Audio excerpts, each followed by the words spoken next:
Okay, maybe we're back. I think that again was the processor. I didn't underclock it, so I think OBS might have crashed because of that. So it's not an internet issue actually. It was OBS that crashed. Didn't happen at all when I had it enabled. I just forgot about that actually. And obviously I'm gonna have to RMA also this CPU. So at the end, I'm gonna have to see about that. It's so annoying, actually, really. Intel fucked it up so hard, and I'm not alone with the issue, so I'm kind of hopeful that the RMAs are gonna be okay. But yeah, it's really annoying. So also gonna have to RMA this 13,900K. Yeah, obviously now it seems to work again. I hope it's gonna stay that way. At least internet is fine. It'll be way harder to fix.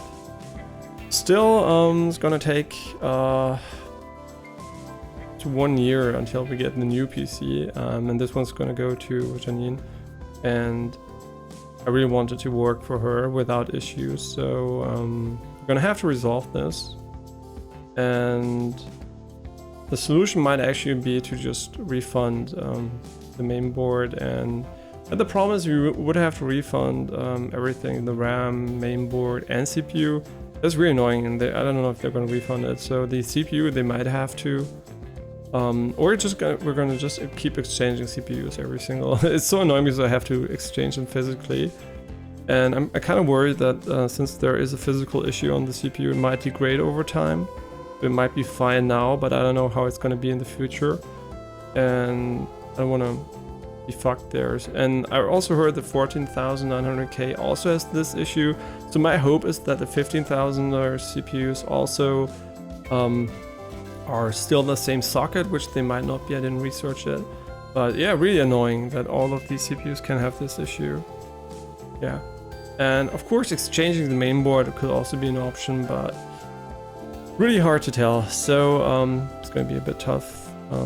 Yeah, so what did you miss? I don't know how long this has been going on. I just checked because I wasn't sure. I think we went up to here, right? So during the loading section, I think it crashed, which makes sense because that usually hammers the CPU. So I think you didn't miss too much. And it had to be cancelled because of the depressions and breakdowns. What else did I ask? I didn't ask more, I think. I just said if you don't feel like posting it publicly, you can also write it privately. Okay, so the depression basically caused you to have to stop. But are you getting help because of those then again? Are you still in treatment for those? And did you ever get medication for that? Or I think starting with this, by the way, is good. Okay, so now obviously I was in the zone, and now I'm not in the zone anymore. So I think we can't avoid taking damage here. It's kind of unfortunate. Oh, okay, now we have 1 billion cards on hand, and we can just dodge, so that's gonna be fine. I still think just playing those here is kind of nice at the start. Giving a little shot here. Yeah, just play the defensive ones, right? Yeah, let's just do this. This seems pretty nice. Should we go for an attack drone? I don't think so, because the attack drone is defensive. I mean, it doesn't really matter. Actually, I think this is better. Yeah. We can also do this play, right? So, no, we can't. Oh, we can. Do we want to? Because I want to go for this one, right? This one's insane, so... Wait, I can't play it, right? Yeah, right, I can play it, so... Sure.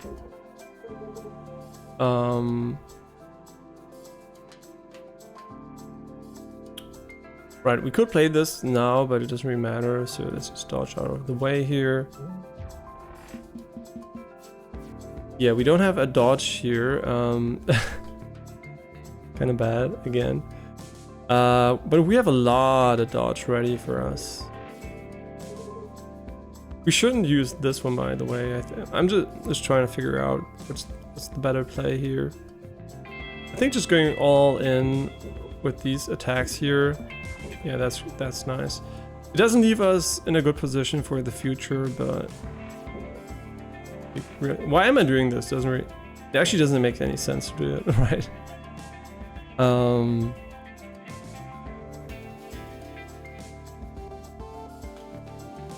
Do we want to exhaust it? I mean, I never want to draw this, right? So just exhaust it. And they recommended to you to go into a clinic again, and your fourth. I mean, I don't think the number is really relevant, right? Because it might be the case that you might require aid your entire life, right? It is maybe even very likely, depending on what type of depression you have. So I wouldn't feel too bad about going to many clinics, right? My mother also always had to go back to the clinics, and you know, it might just be a part of what you need from time to time, right? I mean, hopefully we're gonna find a long-term solution for it, but I wouldn't feel bad about the amount of clinics you have to go to, right? Getting help if you need help, no matter how often you get it, you need it, right? Isn't ever a bad thing, right? Okay, and so you take a lot of different ones, and do they help? I mean, do you get the feeling that they help in any way? Like a subjective feeling? I mean, obviously you might bias, but does it subjectively help you? And yeah, they help, but that's nice to hear that at least you have the feeling that it helps. But obviously, you know, there are also reasons for it to come back which are not related to the medication, right? There might be events happening or whatever that just triggers you in a way, and then you might just need more assistance.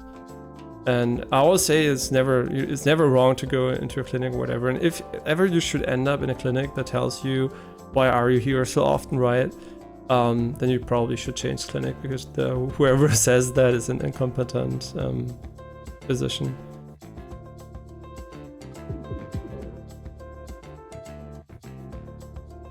Yeah, you should always get help when you need it, right? It doesn't matter how often you need it. And yeah, unfortunately, in a close friend of the family did get the help way too late. Then it's very important, right, that you actually get it right. And there are so many circumstances that went wrong there. And yeah, but in the end of the day, right, it's important to never feel bad about taking help.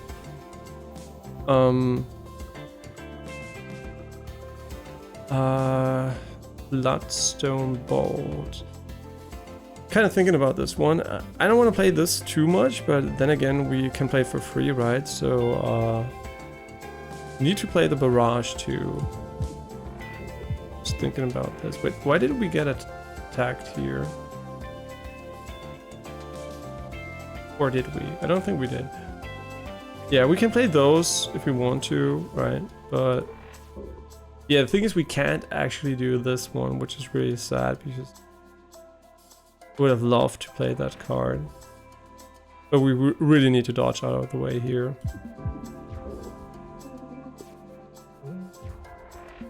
Okay, now I think we should focus on killing him if possible. Just playing this is already enough to probably win. Right, and now we did win. So.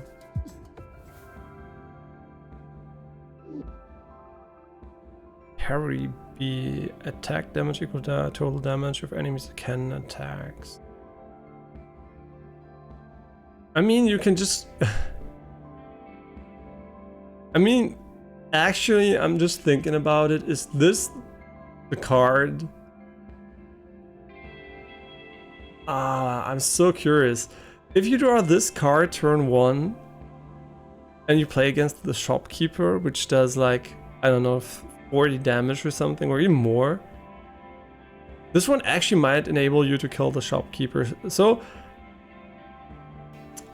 I mean, this is, see, this one would be trolling, right? I would take this to kill the shopkeeper, maybe.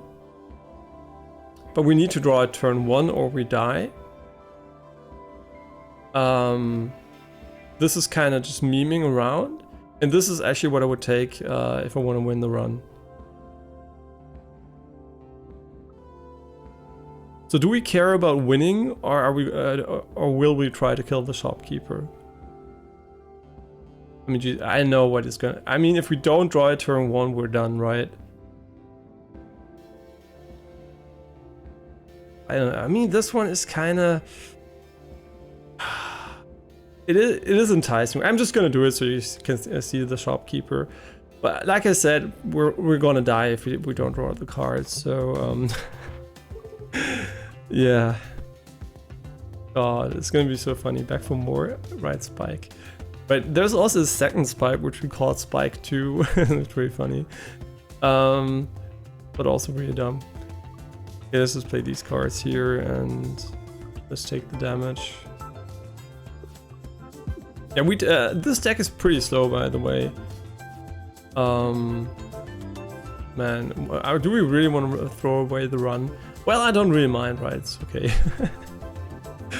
My brain's already in the right. We're already done with this run in my head because we're not going to draw the card and it's going to be really bad. Okay. All right, that was a mistake.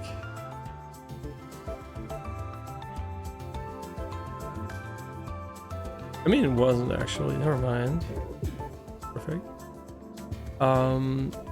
We're still getting hit here, which I don't like.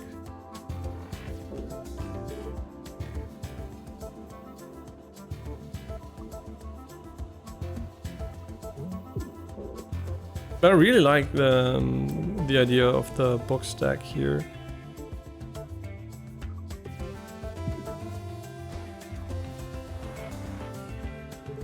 God, we didn't draw the cards so far. This would have been 100% loss against the shopkeeper, which we're gonna do, by the way.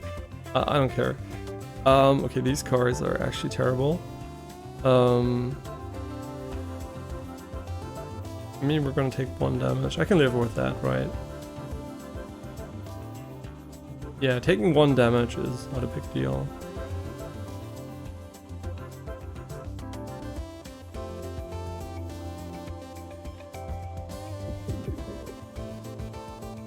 Since we're gonna die anyway. But let me think about this. Wait, yeah, right, we can do that. Yeah, this is bad because we need every single point of HP against the shopkeeper.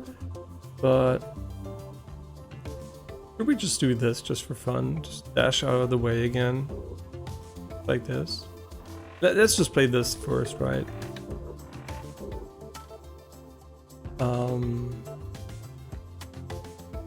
We can also destroy this, but it doesn't really matter because we're gonna destroy it anyway like this, so... I mean, sure, it's kind of funny. Do this one. Wait, oh, I don't have mana. Yeah, I'm misplaying just so hard here. But whatever.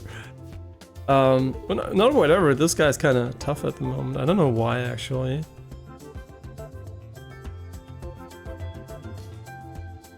I don't know why I'm struggling so hard here.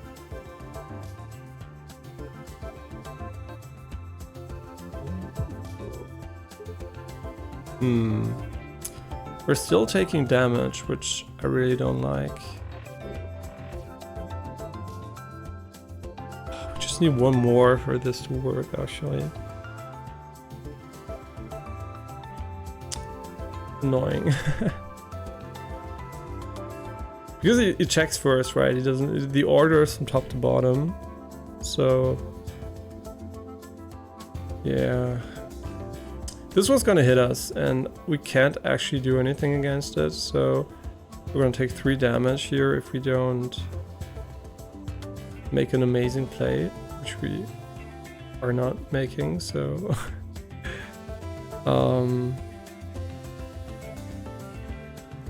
yeah, kind of bad, not gonna lie. You know what, I don't like the run anyway, so it's good, we're gonna die to the shopkeeper soon. I decided that our defensive capabilities are suboptimal here. Yeah, we don't have. I think the issue is we took these two, right? These two are. We don't have mobility, right? We need more mobility. Or maybe not. Maybe we have enough. I don't know if it's just kind of bad.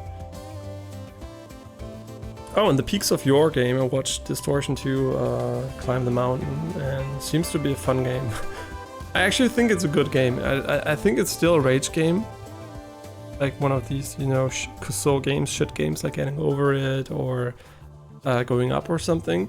But I still think it's well made, right? It maybe is a bit too hardcore for most people, but I think it's still a cool idea, and I might even consider playing it in the future. But I think I would still play Jusant before that, just because it looks better. Oh, and the joystick awards, the Golden Joystick Awards, like the Oscars for games, basically, the oldest video game awards you can get that exist. I mean.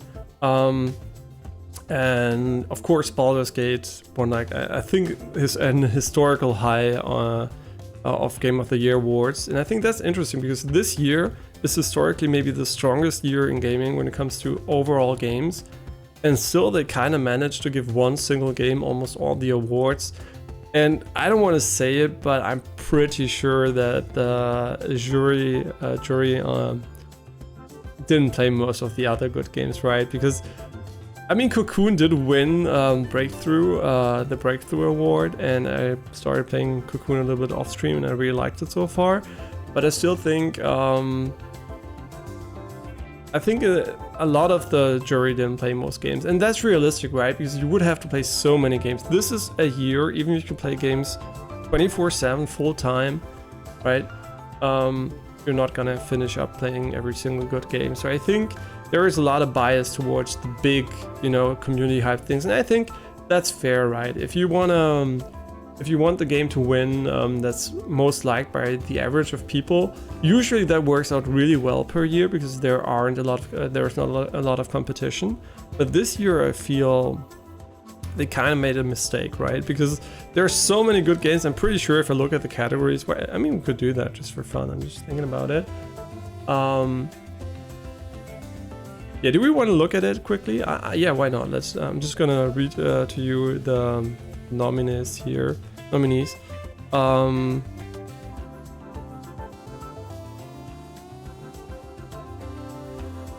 wait. Just gonna look at them. Okay, so best storytelling, Baldur's Gate 3. Sure. Best multiplayer game, Mortal Kombat 1. Didn't play it. Seems fine. Best visual design, Baldur's Gate 3. Okay, let's start. Yeah. Oh, baby. Do I think that I didn't play Baldur's Gate 3, but one thing I really want to mention is, first of all, I watched the game a lot, so I do have an impression of the game. I didn't play it myself, but I do know what it looks like. No way I would ever have given best visual design Baldur's Gate 3. No fucking way. That's absolute bullshit. No way. Baldur's Gate 3, in my opinion, it doesn't look that great. It's not my style, and I don't like how it's designed visually at all.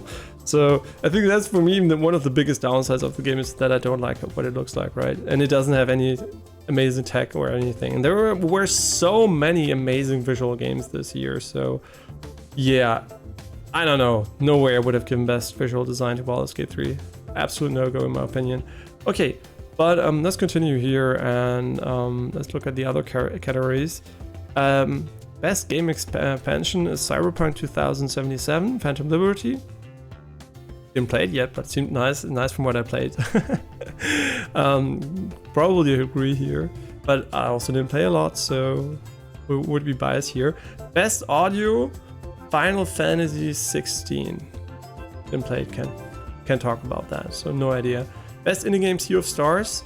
As far as I know, Sea of Stars came out pretty recently. Maybe it's biased because of that. It came out... No, wait, it came out in August. Wait, but wasn't it early access or something like that? Yeah, I didn't play it. Unfortunately, I can't speak about that. I just know that Steam doesn't agree. It's well reviewed, but not as well as many other games. Yeah, I think that's probably also a mistake to nominate that.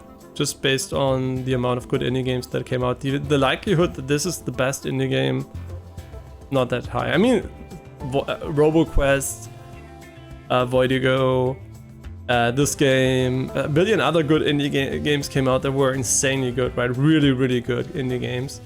So in my opinion, probably also a mistake to actually call this the best indie game. But I didn't play it, so I'm probably biased towards never having played it. But it's a turn-based RPG, so kind of not that hype anyway for me. But yeah, I think this might also be a mistake.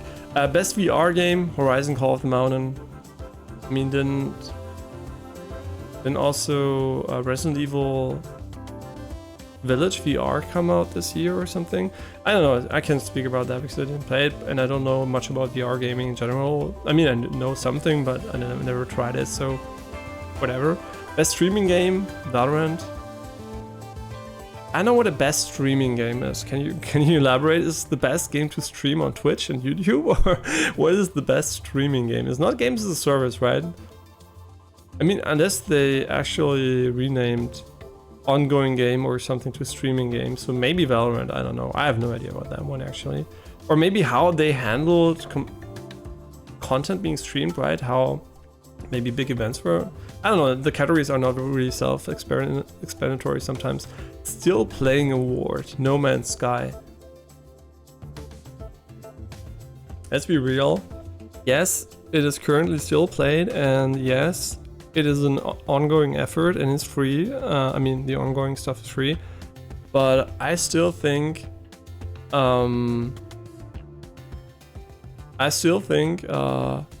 most of the people playing currently might be playing because of Starfield. So not most, but a lot of them maybe. Yeah, but that's fair. I guess that's fair. Best gaming community, Baldur's Gate 3. Wow, that's very that's very hard to judge, right? The best gaming community, what does that even mean, right? The ones with the best memes, the one with the least hate? I have no idea. I mean, it might be Baldur's Gate 3, I have no idea. I don't even know what the metric would be for that. Super subjective. I mean, all of these are subjective, but this is super subjective in my opinion. There's almost no objectivity there. A Studio of the Year, Larian Studios. You know, can talk about that, but Terry, there are a lot of great studios out there, so just matching. I don't know how, you know, the thing is, Studio of the Year should definitely look at working conditions and everything. And I remember hearing some negative stuff about, just hearsay basically, about Larian Studios, so a bit of crunch and stuff like that. I think that should be very important when it comes to that, so I have no idea about that. And actually, the Studio of the Year might just be a very small indie studio instead, so yeah, kind of hard to judge these weird categories. Best lead performer, Ben Starr as Clive Rossfield in Final Fantasy 16. No idea. No idea. Didn't play it, so maybe. Best supporting performer, Neil Newborn as... by the way, why do I say so much about Baldur's Gate 3? Because even though I didn't play it, and not much about Final Fantasy 16, might seem kind of weird.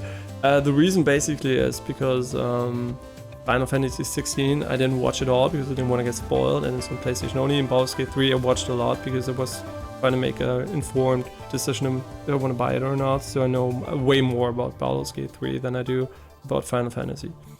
I just know that a lot of people found it kind of mid. Not bad, but kind of mid. A Breakthrough Award, Cocoon. I don't know what the Breakthrough Award is. Maybe technological breakthrough, because I do know what they might mean about Cocoon there. There is a twist in the game, which I'm not going to spoil for you, but Cocoon definitely so far interesting. I would call it a puzzle game, right? It is a puzzle game, mostly. It's an experience, but also a puzzle game, right? It's not only puzzles, but it does live from its ambient stuff, and it also has some kind of real-time component to it. But mostly it is like an interactive puzzle game, like, well, Inside also and Limbo, the previous games from the creator. A PC Game of the Year, Baldur's Gate 3. I mean, pick what you want. I wouldn't have picked it, but I didn't play it. But I wouldn't have picked it probably even after playing it. So the thing is, you know, you just remember these games. The goal should be to echo the sentiment of the community, right? These are not highly super educated critics, journalists, whatever, and guys in the jury that are super well versed in all of the games, right? They usually try to find the game that just resonates with people, because who wants an award where something wins that everybody didn't play, right? Oh, game of the year is Roboquest, and everybody's like, fuck that. Or game of the year is, I don't know, Voidigo, or game of the year is Hitman Absolution, no, Hitman Freelancer mode or whatever, right? I mean, Hitman Freelancer mode was so good that for me it would definitely be among the top things. And I already told you this year I can't select one single game. There are too many good games which I equally had fun with that are so vastly different that I just can't pick a single game. It's not possible. There are so many good games this year. It is just impossible, right? Okay, but PlayStation Game of the Year, and pay attention to this one, by the way, is not Spider-Man 2, but Resident Evil 4. That's fucking weird, right? Because I'm pretty sure Baldur's Gate 3 is also on PlayStation, or am I wrong about that one? Maybe I'm wrong about that. Wait, wait. Baldur's Gate 3 PlayStation 5. It is on PlayStation 5, right? It is, right. So how come the PlayStation Game of the Year is not the PlayStation exclusive Spider-Man 2? That's so weird, right? Because now we're just wondering, why is the PC game not also Resident Evil 4 or vice versa? That doesn't make any sense, right? Because both are on PC and PlayStation, so it makes zero fucking sense. Maybe it's because of the PC modding community around Baldur's Gate, but I have no idea. That's just kind of weird. Also, Baldur's Gate 3 came out in a pretty rough state, so when it comes to bug fixes in later acts, I heard, so I don't know. Xbox Game of the Year Starfield. And now people were like, Keck W, man, Xbox really has a rough time because Starfield is Game of the Year, and I'm like, they could have put Resident Evil 4 there as well, so it's also on Xbox, so I have no idea what the fuck this list is, right? It's so weird. I mean, if you want to be inclusive, right? They didn't know where to put Resident Evil 4, probably. Just put it instead of fucking Starfield? I don't get it, it's so weird. A Nintendo Game of the Year, The Legend of Zelda Tears of the Kingdom, surprise. I mean, it could have been Mario Wonders too, but... best game trailer is Cyberpunk 2077 Phantom Liberty. I don't know, I don't watch that many trailers, so I would have really, it might be the best one. I didn't watch it because I didn't want to get too spoiled, so maybe, no idea. Most Wanted Award, Final Fantasy VII Rebirth. I mean, do they just look at the wish list from Steam? Maybe, I have no idea. A Critics' Choice Award is Alan Wake 2. So this is the only one we can care about? I don't know. And then, wait. So there is the Ultimate Game of the Year. So this is the overall winner in Baldur's Gate 3. I think that's fine for most people, right? Because most people would echo that just based on the amount of people who played. And also especially the amount of casual players that played the game. Because I know many people that don't play a lot of video games that might have tried out Baldur's Gate 3, or who are super casual, right? They care way more about stuff I don't care too much about, like the character interactions. If you can have sex with a bear, or you can have a threesome with some witch, right? They care about these things a lot. I'm like, I don't care too much about that, right? It's fine if it's in the game. It could be fun sometimes, but it's not my main motivation to play the game to romance every single character or something like that. So. But Baldur's Gate 3 basically, Ultimate Game of the Year, I didn't play it because I didn't have time for it, and I'm gonna wait till it's finished and then we're gonna play it. And maybe it is true, I don't know, but I still think just take all of this with a grain of salt. In such an amazing gaming year, I think your Game of the Year and your most enjoyable experience might be a very different one than from the other people if you didn't play everything. And if you played everything, you might actually be in your head like, they're all kind of good, right? It's really hard to stack them up against each other. All are different and great experience. It's just an amazing game for year. So for year for gaming. So I think it's really hard for these very limited awards to be. I mean, there are a lot of awards as you saw, but I think it's very hard to make them, you know,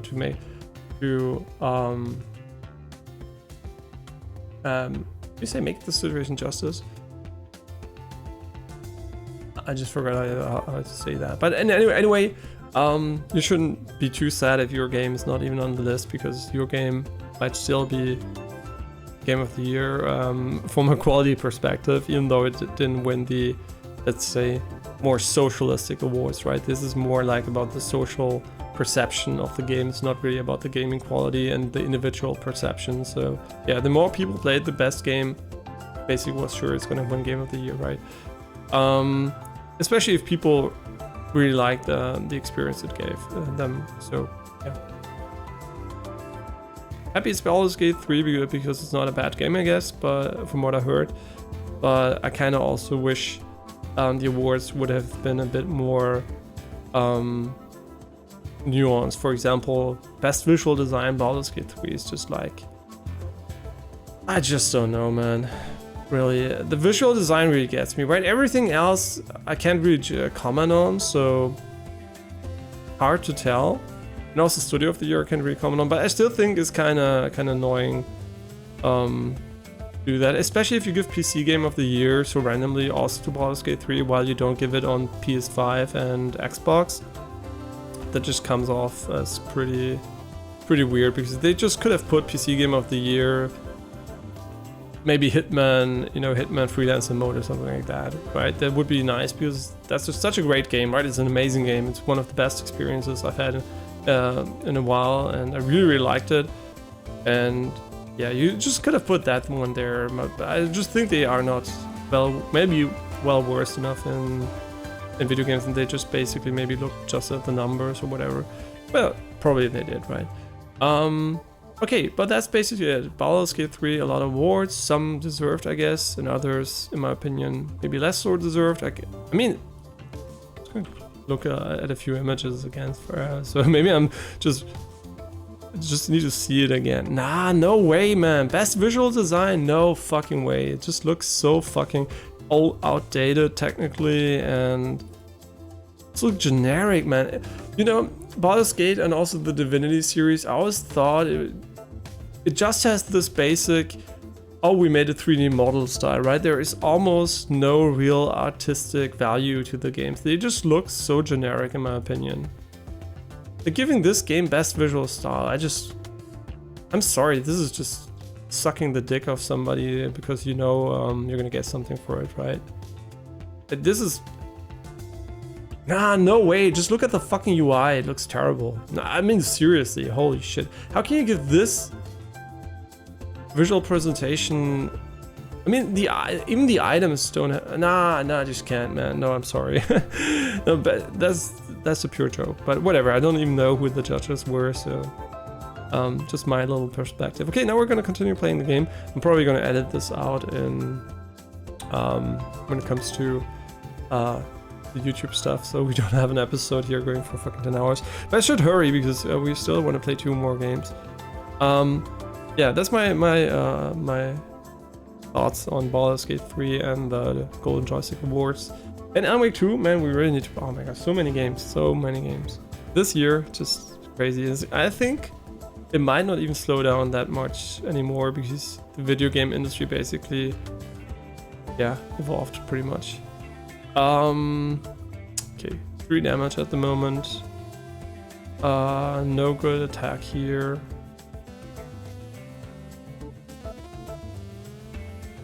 Yeah, really annoying that we can't do anything against this.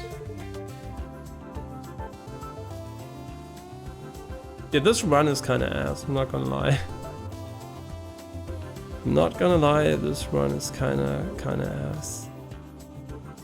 Yeah, it's not a good... I mean, we obviously can't do anything against the damage. We don't deal a lot of damage. We just have some fucking meme cards running right here, everywhere, right? I just don't know, man. This just feels so incredibly memey here.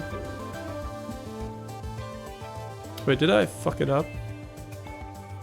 Of course I did. We're still gonna take 1 damage, which is great. No, we're not gonna take 1 damage, but... Really? Oh, no, I didn't... Ah, fuck me. Okay, that was a huge misplay again. Well, fuck my life, I guess. Yeah, this is really bad, because every time we draw cards, we're gonna get less energy now, so... Not every time, but... often. Okay, we can block this at least. Okay, great. With the first turn in like forever, we don't take any damage, hopefully.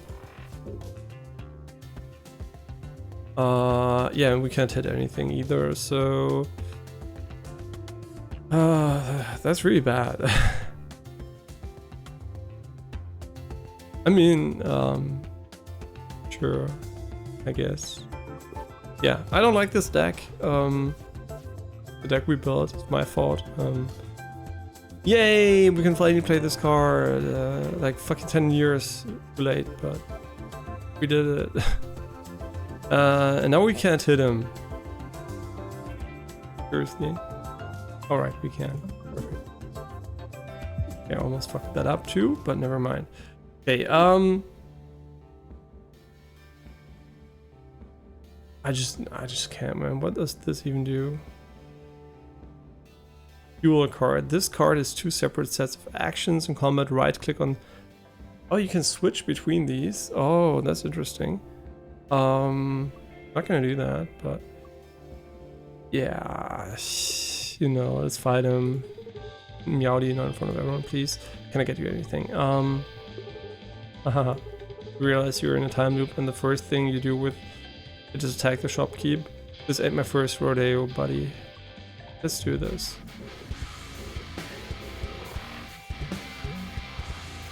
Yeah, we did it! I hope so, because otherwise, like I said, we would die instantly here. I don't think his sum is actually high enough, never mind. He has way too much HP. Even playing this, we're dead, right? Shit. But it was a valiant effort, right? I thought we could, I forgot that these weren't, I thought everything was going to be a 5 and a 6, but this is a 1, 2, 3, 4, 5, 6. 6, 5, 4, 3, 2, 1. I would love to survive, basically. That's what I would love to do. Yeah, we can evade nothing, basically, so... Let me think about this. Dodging 2 times would be good, right? But there's nothing we can do, right? This is over. But at least now we know we can't one-shot him with a card, so... Yeah, that was a nice try. Wake up. No? Okay, I'm just gonna think about this one for a moment. 1 minute, 1 hour and 17. I think this is the run for today. I'm sorry we kind of threw towards the end, but yeah. So this was our run of Cobalt Core, and now we're gonna do our Roboquest run, and then we're gonna play a little bit of Cyberpunk. I'm gonna be a bit more strict about moving on, because I could play this game for the entire day, right? I could play this game until I go to bed, so it's nothing because it's not against the game, basically. It's because I just want to do a bit more diversity here. Off stream I might actually still grind on later if I have the time, but today is bouldering, so time's kind of very limited today. Okay, so now Roboquest. I have to find the games. Too many games on my desktop too. And next time I'm really gonna buy an insanely large SSD, because even though I have a big one, I kind of notice even that is not big enough, right? Just gonna have to spend a bit more on additional space. And you weren't here for a long time. Otherwise, everything okay with me? On my end, yeah. Otherwise, everything's fine on my end. What's new? Well, we're using a green screen. That's the biggest change. No, well, the newest thing is basically the television I bought. An OLED 4K television that's really new at the moment. Otherwise, still on track. to hopefully moving and also moving in with Jessica, Clav, you know, and Janine's girlfriend. We're gonna have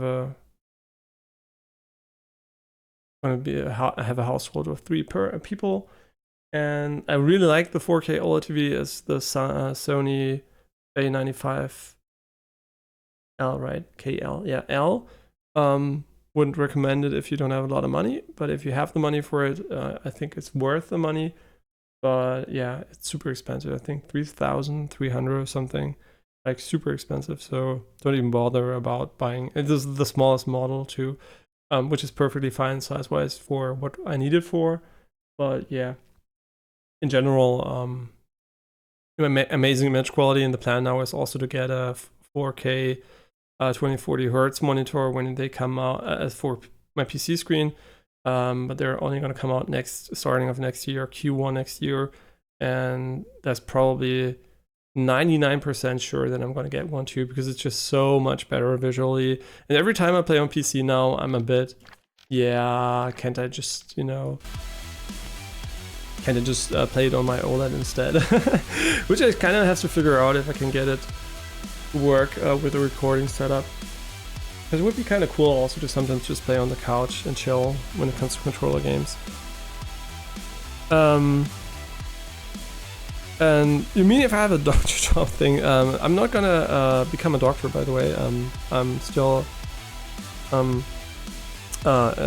think it's called biomedical engineering in English. I'm still on track to doing AI research or AI work, so I think that's basically my main goal at the moment, and I'm also investing time every day towards that goal, so hopefully it's gonna happen soon. But yeah, at least I'm not that financially in distress that I really have to hurry, but I'm still doing a lot of work towards that. Yeah. Otherwise, on Janine's end, maybe, I don't know if you weren't there for a while, it's going really well job-wise, right? She's doing really, really well at the company she's at. So yeah, she's doing a lot of career moves, basically, and I'm really proud of her too. Yeah, that's basically also pretty new. And otherwise, I don't know. Also stuff I can't talk about, but positive stuff, right? Not negative. And otherwise, family-wise, you know, people are getting older. Grandma maybe a bit weaker, and might need also change of apartment, stuff like that. So, you know, it's moving along. But I can't complain from all the stuff I have. I'm so, some people would call it blessed. I hate that because I'm not blessed. I just had a good RNG, right? I had a good spawn, and I mean, I might die of cancer in 2 years or something like that, but and you never know, right? But so far, I mean, I can't complain, right? I had my mental downs definitely for a few years, but now that I'm starting to overcome that, or have overcome it, right? So kind of going uphill, and I feel I'm doing a lot of good work for myself at the moment, so feels good. Yeah. And also kind of climbing is going well, so I was really worried when I was younger that I'm gonna become super weak when it comes to sports. But basically climbing seems to be a very good sport for getting older, because your grip strength kind of gets stronger with age, so it kind of was a good choice. I didn't even know back then that it was a good choice, but yeah, it's pretty nice. Yeah, so I really can't complain, and that doesn't mean that there aren't days where I'm not super hype or something like that, but that's just, you know, how I am. But in general, I don't think, I mean, I'm not like that every day, right? But there are just days. But in general, I think, yeah, I'm pretty fortunate and can appreciate the things I have, right? Yeah.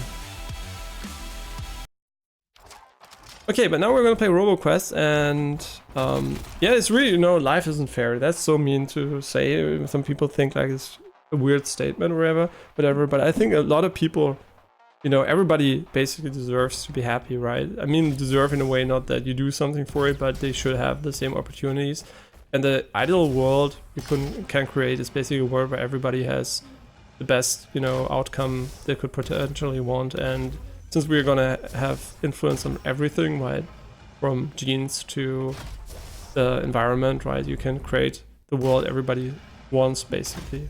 So I think it's not an utopia, but it is a very, very likely future if we, well, if the AI wants to help us, right? If it doesn't want to help us, fuck us, I guess. But yeah, okay, let's look at our run history. It doesn't look very rosy, but since last time, I think, what did change? All right, we unlocked the highest difficulty here and already won a few runs on it. But also, you can see here, this is the new class, the Elementalist.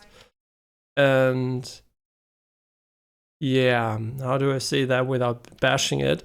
The Elementalist is kind of hard to play as, I feel, on this difficulty. I don't know why, I just feel the skills aren't the strongest overall, so yeah, kind of not so sure if I like it that much. But it does have potential, I think, for fun runs, but just, yeah. And I also S-ranked it already, but not on, well, not all of this was off-stream. But yeah, what I wanted to look at is we just beat it with this, so we're going to play as the next class, and Compendium's at 87%. And we also are still missing, I think, a few lore things or whatever, but in general, we really played a lot. Okay, so we're back at the Commando. I don't know how good this one is either. I can already tell you which classes are easier to win with. This one because he has a shield, this one because he has a decoy, this one because he has a decoy, this one because he has drones. Everything that has decoys and drones and or a shield, and therefore in that matter, really makes the last boss fight a lot easier. So yeah, these are basically the easier ones. But we're gonna play as the Commando. What I'm gonna do is I'm gonna pick the ones we didn't pick before. So everything that has new on it, I'm gonna pick. So we might get a little bit weaker, or be a little bit weaker than usually, right? And this is basic Guardian 4, and we already S-ranked it, and this is the highest difficulty, as you can see here.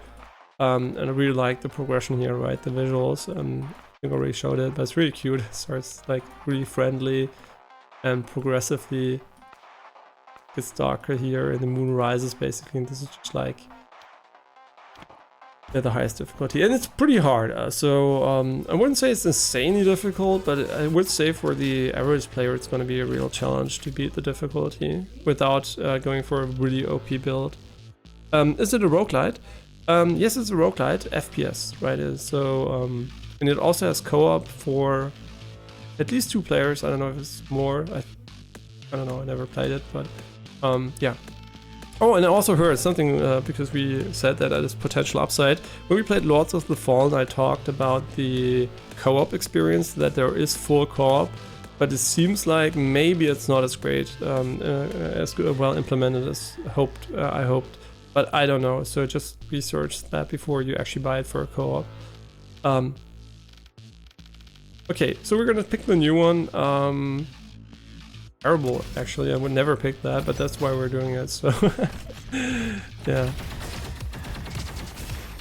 Yeah, and yeah, what does the difficulty actually change? First of all, the enemies attack way faster, and as far as I know, the projectiles fly faster too, but I might just be imagining things. And also, the enemies that spawn are different, so they have more HP, are more aggressive, faster. But also, different enemies can spawn earlier, right? So here we can already get elite enemies. We can also get way different guys, right? You can already see here there are a lot of enemies you would usually find way later in the game. And also these guys here are new. And yeah, there's a lot of cool stuff going on here. I'm still not sure if these bouncy guys, you should maybe get them to clash into each other or something. And one of the things I criticized about the game, not criticized, but you know, already mentioned last time, I'm not sure if I like the jetpack when it comes to how the jumping puzzles are handled, because it really trivializes them and almost makes them like irrelevant gameplay wise. So I don't know if I'm the biggest fan of this design decision, but then again, people who don't like the jumping puzzles might actually really like it, because it's basically like turning them off. So yeah, it could be pretty nice. And we already played this game a lot on stream, right, in the early access version. So even though we didn't play the launch version on stream as much, I already played a lot of runs off stream. The reason why I don't do them on stream too much is because I just feel it's very, very repetitive from you know, what I can say about it perspective. So and it's not very story driven. So I'm just gonna, you know, do a few runs of these games on stream unless they're super story focused, right? So yeah, roguelites basically are something I also enjoy while listening to music or just, you know, hearing podcasts or whatever. So that's the reason basically why I also do a lot of stuff off stream when it comes to these games. Choose an element, increases all damage of the element for fury point. I mean, sure. You know what, the scanning burst, it's new, right? I'm just gonna select something I wouldn't usually. I think this is good actually. The scanning burst I can appreciate. By the way, we're not gonna get S rank because I'm talking so much. That's perfectly fine. Ah, that's so good. Unfortunately, we can't get the other one. Here, just select something at random, right? I don't even know. Maybe this one this time. Just go somewhere. Pretty sure there is a route that's easier than the others, depending on what build you have, so...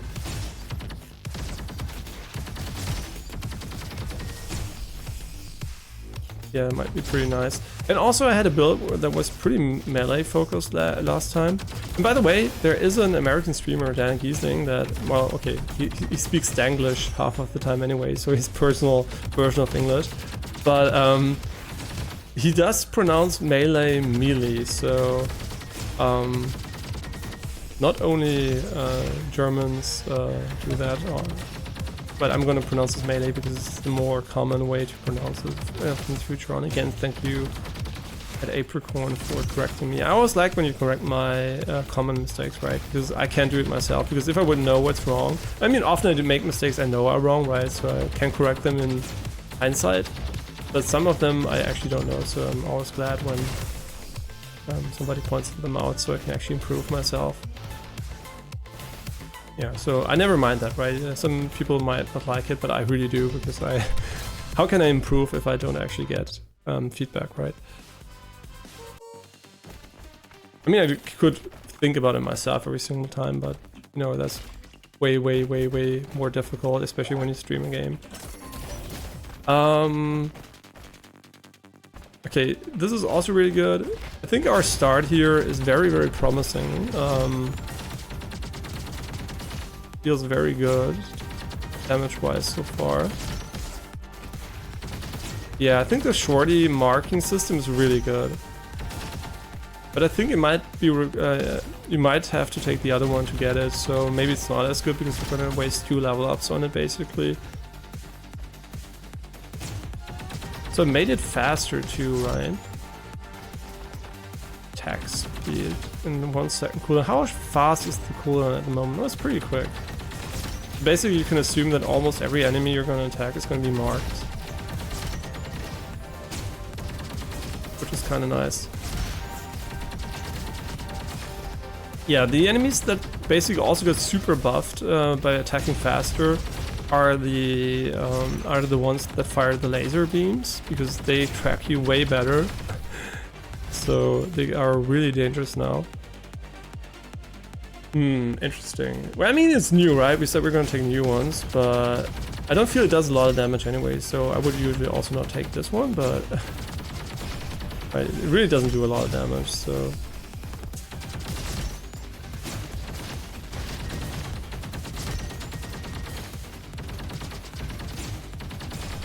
Yeah, I'm still curious if the streaming game with the awards was for ongoing game. Probably not. Probably they actually meant the streaming experience.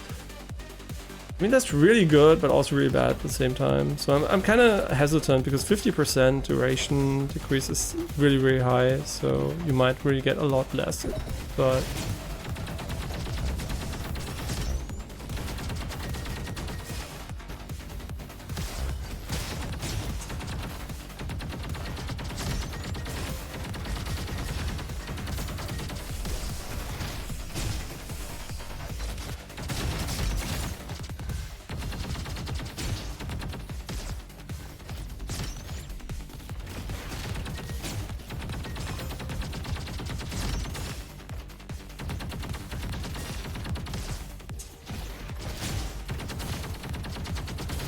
Yeah, I think the most important component for a successful run in this game is to somehow get a lot of damage. Or a really good defensive ability, but usually killing the enemies quickly is basically the best defense you can get. So at the moment I think our damage is slowly starting to drop off, so I'm not kinda that happy with that, but the range is really, really big. Yeah, we're almost dead, by the way, because I'm not playing very well at the moment.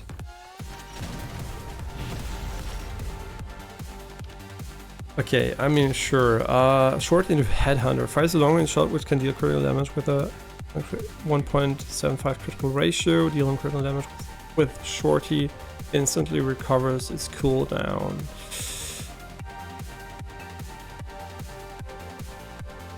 I mean, this sounds really cool, actually.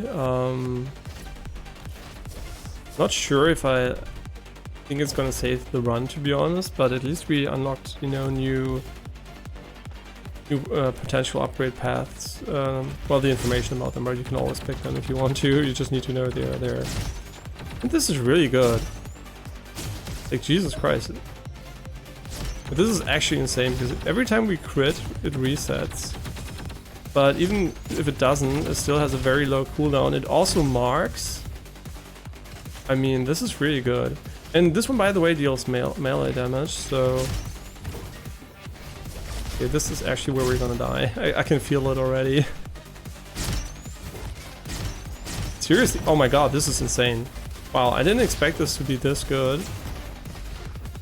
I mean, if you hit, obviously. If you don't hit, you're fucked. Yeah, I think the additional healing from the cells isn't good enough, right? We can't actually pick them up. I really have to get used to it, because the problem is usually I mean, it is even better than the rocket. So if I would play this build, I probably would put it on the right click instead. Because every time I have to do this, I have to put my thumb on the side mouse button, which is usually when I don't need to aim too well, right? Because I'm losing out on the grip, basically. And I use it for melee because it doesn't really matter too much. In this case, since we are using it constantly, it actually might be better to put it somewhere else. For example, the right mouse button or something. I mean, it's seriously insanely good.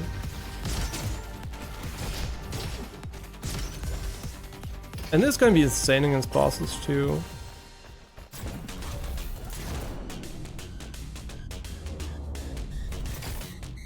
But as far as I remember, you played Gunfire Reborn, right? Watch my jokes? Of course, if you're still there. This game is kind of like that, but just a real FPS. It's not too much about the builds. It's about the builds, but it's always about aiming too, so... And movement. We're never gonna get a free lunch in this game. I mean, at least not on the higher difficulties. This is kind of weird. But in a good way, right? Yeah, now the attack speed kind of makes sense. Shorty grants Rocket 100% auto. I mean, that's interesting. That's also cool. Okay, so now we're basically just making the shortcut default. I mean, I'm thinking about even putting it on a different button for that.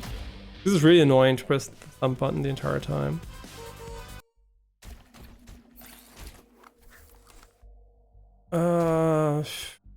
Nah. Yeah, these are all kind of bad, which is good, right? Because we can focus on getting something else instead. Man, that's so good. If we get something that can actually burn... Good thing we didn't take the thing that burns us when we attacked, because we would have gotten fucked by the game.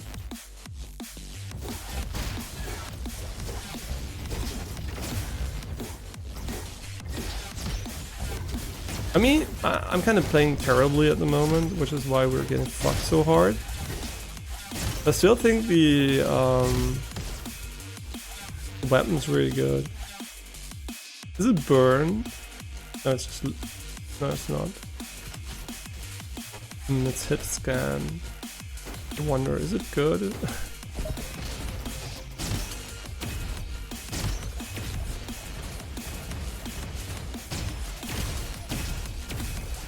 And I hate this guy. The shield guy is so annoying. Yeah, the thing is I really can't aim that well if I have my thumb on the attack key every single time. With the first shot is fine, but the other ones aren't really, so... Oh yeah, these are also way faster, by the way, so it's pretty hard to hit them compared to the lower difficulties. Yeah, I don't know, I'm just overthinking it now, because... Yeah, I think actually the downside from the laser is that it's way harder just to quickly apply mark if you don't want to, you know, go for the crit instead.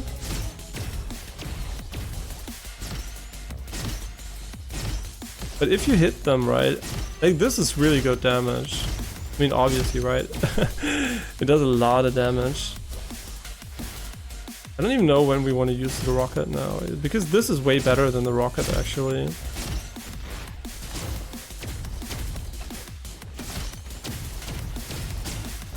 Yeah, this is really good. I think this run has potential. I just don't think the controls are ideal for this. And that's what I basically meant, right? You can just trivialize these sections. Yeah, I like that. I mean, being slow, whatever, right? I don't really care too much about that.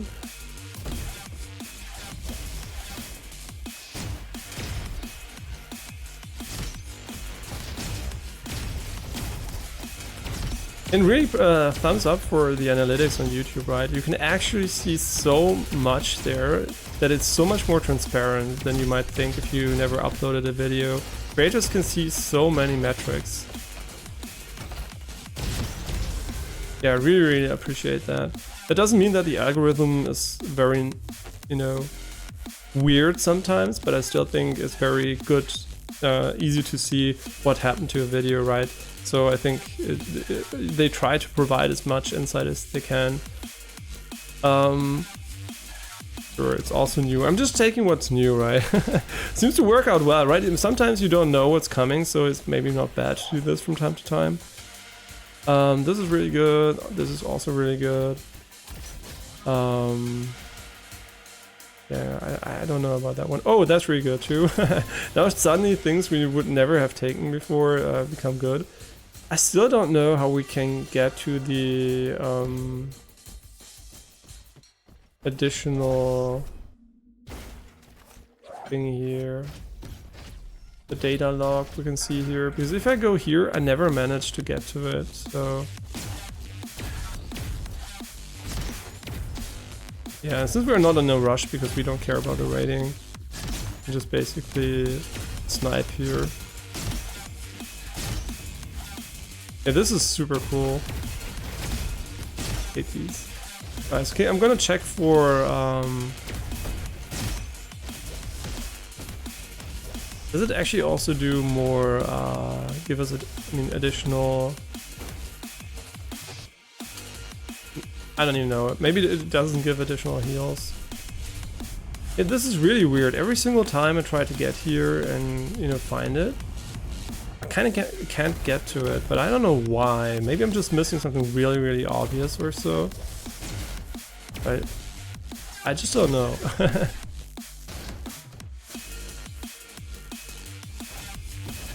Yeah, I don't know. If you know how to get there, you can spot it, by the way, because it's been multiple times that I didn't find the way, so if you know how to get to it, I wouldn't mind you telling me, because I really don't know what else to do than to actually Google, right? I really tried everything I can think of. Maybe there is a hole somewhere I didn't see, or I don't know, even shooting things, right, doesn't really make a difference. You can't get any higher here because there's an invisible wall. Alright, we also have the grappling hook, which I actually used for some builds so far. Yeah, I just don't know how to get to that. And then I think even if you loop around at the end, you can't get to it, so... Yeah, it's kind of super confusing to me how to get there. Yeah, I don't know.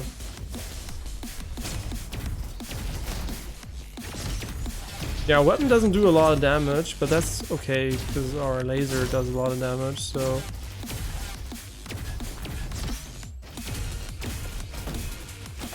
And right, if you're still there, watch my jokes. You also we also met, I think, when I was playing Assassin's Creed Valhalla, and I'm playing it currently on my OLED TV off stream a bit too. And I'm playing too many games at the same time. I never did. I think this marks the time in my life where I played so many games at once, like never before, right? And by that I don't mean I spent much time playing games, or more than usual. What I mean is that I'm just playing a lot of games at the same time without finishing one. That's so fucking crazy. Just too much shit going on.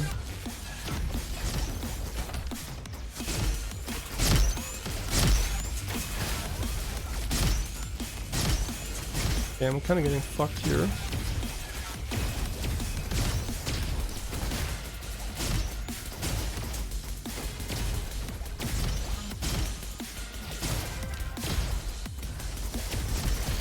Yay, we got a car. Yeah, I was looking at the card. You can check my eyes. Fuck me.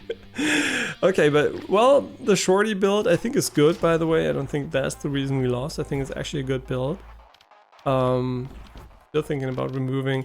I mean, we actually never ever used the fucking pogo, right? I never used the pogo. I never used the hero cape. Which might be a mistake, right? But I never use them. I'm just gonna keep them, but I'm kind of sure, I'm not sure because they give... Why would I remove them, right? They don't give objective downsides most of the time. Because you can get upgrades related to them, I think only if you have them selected, so... Okay, so what's missing here? Okay, these are just normal things, right?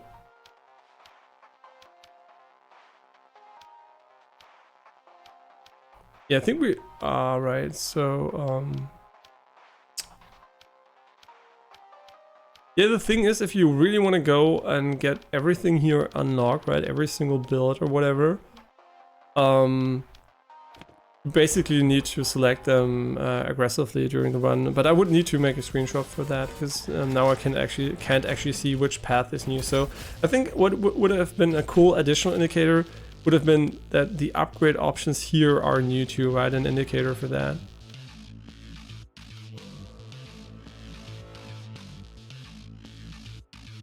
Yeah, I don't know, man. This is usually pretty good, but I kind of get the feeling that they nerfed healing for version 1.0 a little bit, so it's not as OP as it was before, where you could just basically out-heal a lot of damage you take. Really hard to tell because I didn't play directly before the launch version started, so I would have to look that up again if it's really the case. Yeah, because usually, as you can see, I don't use the shorty as much, but then I mean I usually don't use it at all, so just if something's really close to me as a finisher. Yeah, reducing armor is basically a no-go on this difficulty. You already take so much damage and you can't really take anything. If you're on a low difficulty and you're regularly getting shot by enemies, these things are great, right? They are really strong. But if you just can't get hit at all most of the time, it really isn't a good idea to take those.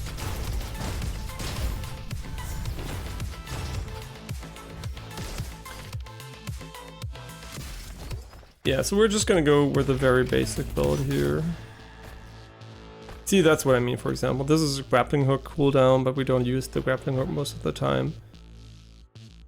I mean, it's actually not bad, right? It's better than nothing, I guess. Because if we do use the shorty, we're gonna have an advantage against a lot of enemies, so... But we can just go here and do this. Wow, amazing damage. I mean, it's not terrible, right?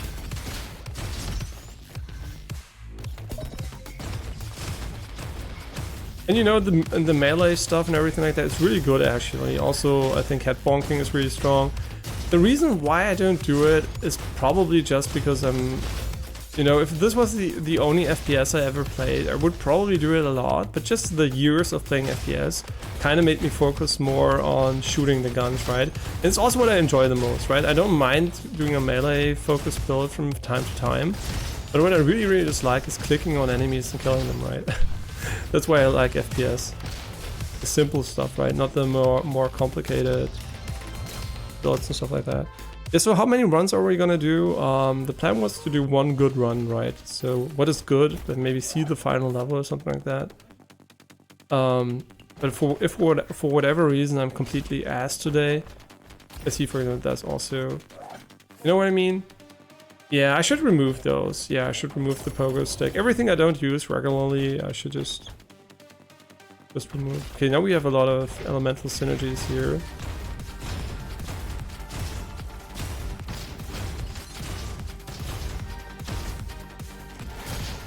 And I heard the new Call of Duty has a terrible campaign.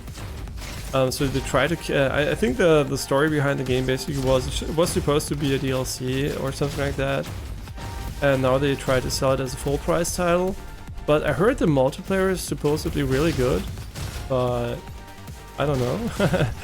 Depends probably on the person you ask. But will I play this year's Call of Duty? Because we do sometimes play Call of Duty.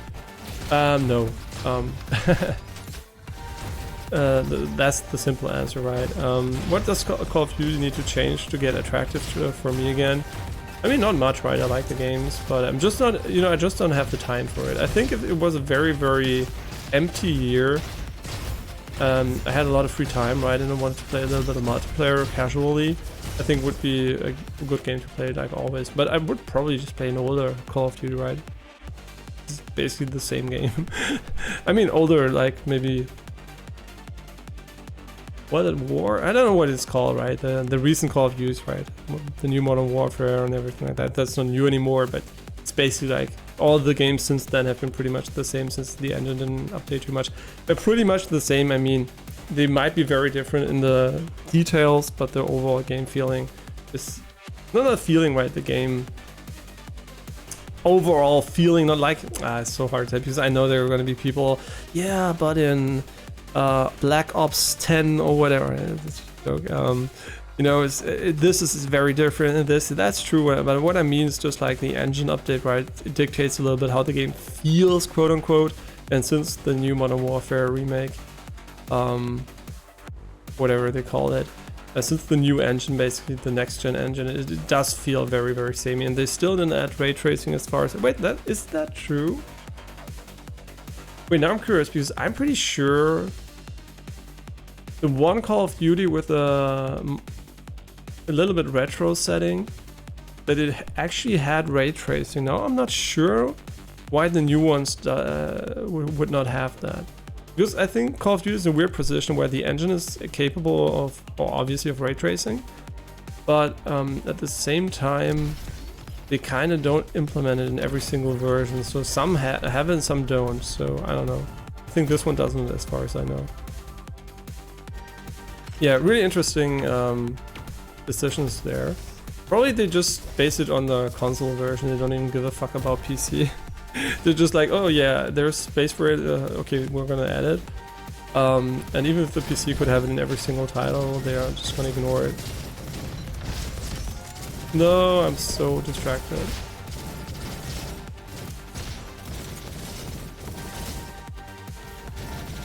Yeah, this is an unfortunate game. Where talking might seem like a, you know, easy thing to do, but just one mistake, right? The autopilot might work most of the time, but one moment of, you know, being unconcentrated, not paying attention might lead to an instant death. So we really have to pay attention, unfortunately. Yeah, playing games and paying attention to them, really terrible. Yeah, it's not about, by the way, you might wonder why don't I pick up the green balls?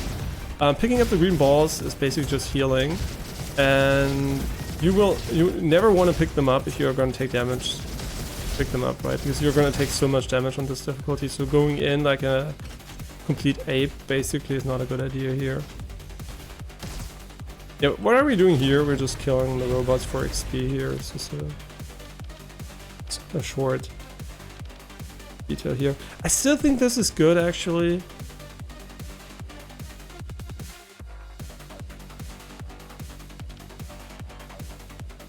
Yeah, there's so many interesting builds we can do here. What's the name of my YouTube channel? I think it's Blue Skyleaf. I even have the official Blue Skyleaf handle, and it's affiliated to the new Twitter platform Blue Sky.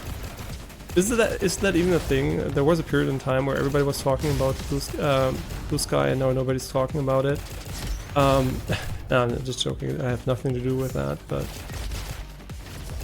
would be curious to see. There's also a new interview with Elon Musk and Lex Friedman, which I just started listening into a bit. And the first question he asked Elon Musk, because of all the conflict, right, all the wars going on, stuff like that, if he thinks it's human nature to wage war on each other and stuff like that. And as a gamer, and you know, Elon Musk is also a little bit of a gamer, and Lex Friedman sometimes too.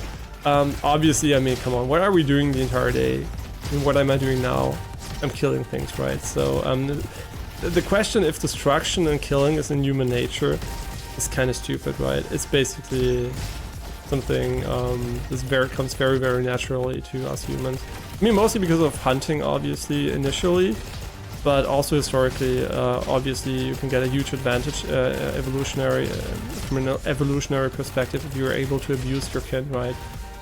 The slaveholder is going to have a higher chance of survival than the slave, right? So evolution basically will is winner takes it all. So yeah, force is definitely a method to quote unquote win something. So yeah, obviously humans are prone to that, and also evolutionary from an evolutionary perspective, our ape ancestors, chimps or whatever they're called, they're super aggressive too, right? They're very, very violent too. So our history is basically one of violence. So the question was kind of interesting because it has such an obvious answer, which might be sad for some people, but you know, humans are humans and not some fantasy beings which shit roses and automatically are nice to everybody, right? Most humans are, on the internet at least, probably less nice than they are on average in the real world, but still there are so many terrible humans. And what terrible, right? What judgment, yeah, like I said, good or bad, just relative, but if you would say from the moral perspective of the modern world, right, a lot of these things would have been seen as negative, right? So yeah, humans are by far not a perfect species, so thinking that the AI might see that too is not an if, right? The question is, will the AI try to solve it, or will the AI go winner takes it all? I don't know, it's really interesting, right? Because there's nothing like that guarantees that we are moral superior beings, right? So it's not like they're gonna look at humans and be like, oh my god, magnificent. This perfection of imperfection in humans is amazing. Yeah, but that's pretty cool too. I think this one is way better though, because it will enable us to get cool synergies with burn.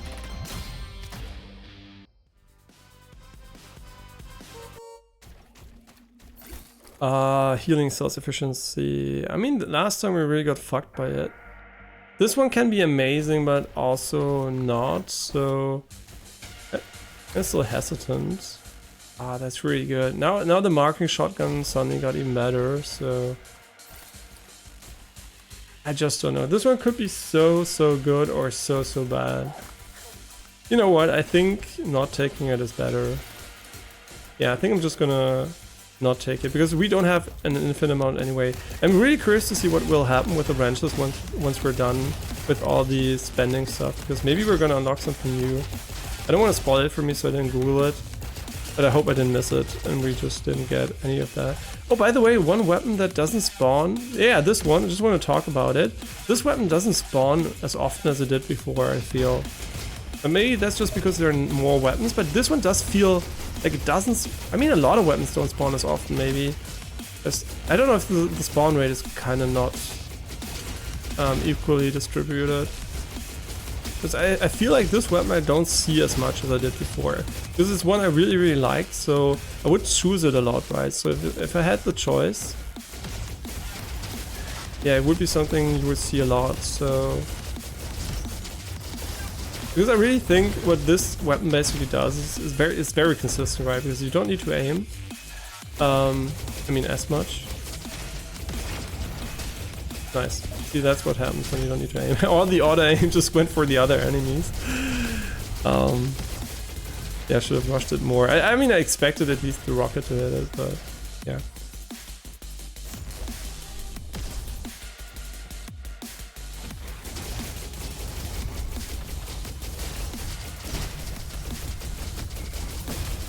Yeah, and basically YouTube, the algorithm basically really likes shorter and more, I mean, viewers too, right? You like the videos which are short, concise, and are mostly the content you care about. So having a VOD of a stream with a billion different games is stupid as fuck. So I get it also from that perspective. And so basically what that means is that investing a little bit of time into segmenting the stream into individual games or sections basically, I would say easily 10x's your visibility on YouTube, easily. So investing that time is probably very much worth it if you do content and all. Probably would also be worth it, not probably, definitely would also be worth it doing a short, but for whatever fucking reason YouTube is such a shit company that they're not even able to, oh fuck me. Really? Here we got it. They're not even able to add the fucking remixing option on desktop, and I don't know why, right? It's so easy on mobile just to go on a video and remix your video to a short. But when you go into desktop in the browser, there's not an option for it. So it's really annoying to do because you have to do it on mobile, which is why I almost never do shorts. But from a visibility perspective, they would be super smart to do. I mean, they have by far the widest reach, and also historically, for my channel at least, they had a significant impact, right? So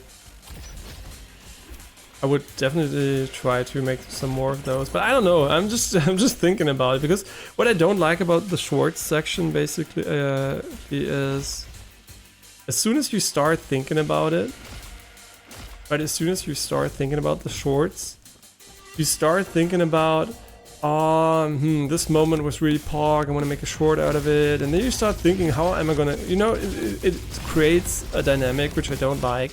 It makes you think about your gaming moments more, right? Because if you make a segmentation of a video, you don't really think about the moment-to-moment stuff too much. But as soon as you think about these 10-30 seconds you can make, right, that are super pog, whatever, it really changes how you approach. And this is so fishy. It's always here, right? This is always here, but you can't go through there. Maybe there is a way just to open it up, right? I don't know. It's so weird. The layout is always the same at the start here.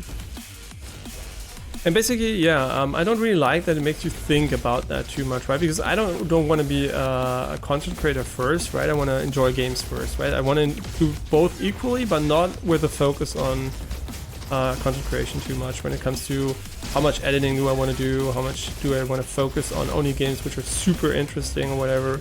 To watch whatever. I just want to play games which are fun and share it, right? That's the idea. But as soon as I do shorts, I start to think about the moment, why this was a moment for a short or this, and I don't like that, right? So this is the main reason why I don't do shorts as much, right? Is there a channel called Arnold Schwarzenegger? Okay.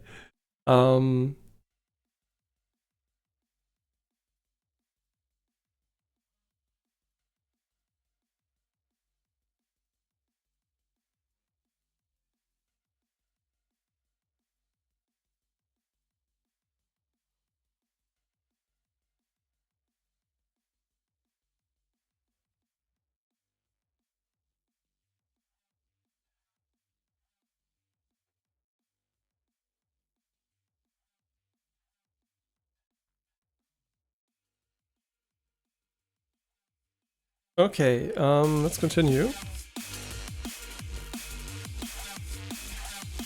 Okay, this is, I mean, it's new, right? It's new, we're gonna take it. It's new and probably not even bad. I just didn't take it because usually I value other things more than that. Because there are a lot of builds that don't need the reload all the time.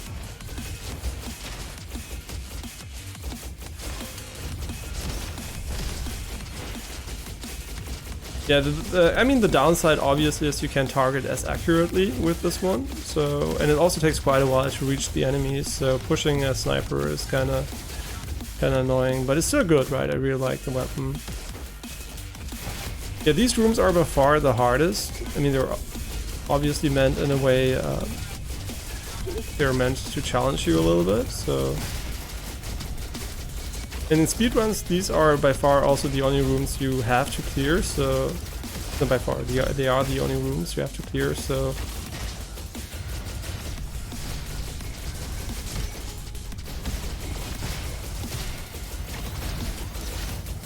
Yeah, I think this is going pretty well for us still. We don't have a lot of damage, but it kind of still is going well. I don't know why actually. Usually when I don't do a lot of damage, I get shit on immediately. I mean, it's not terrible, right? Our damage is kind of okay.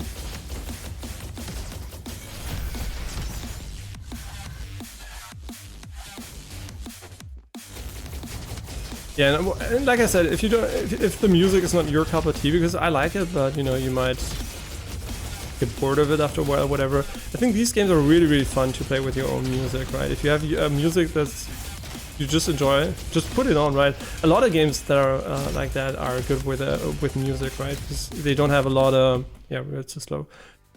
They don't have a lot of storytelling. They don't have a lot of voiceover, so you can just enjoy the beat and play the game.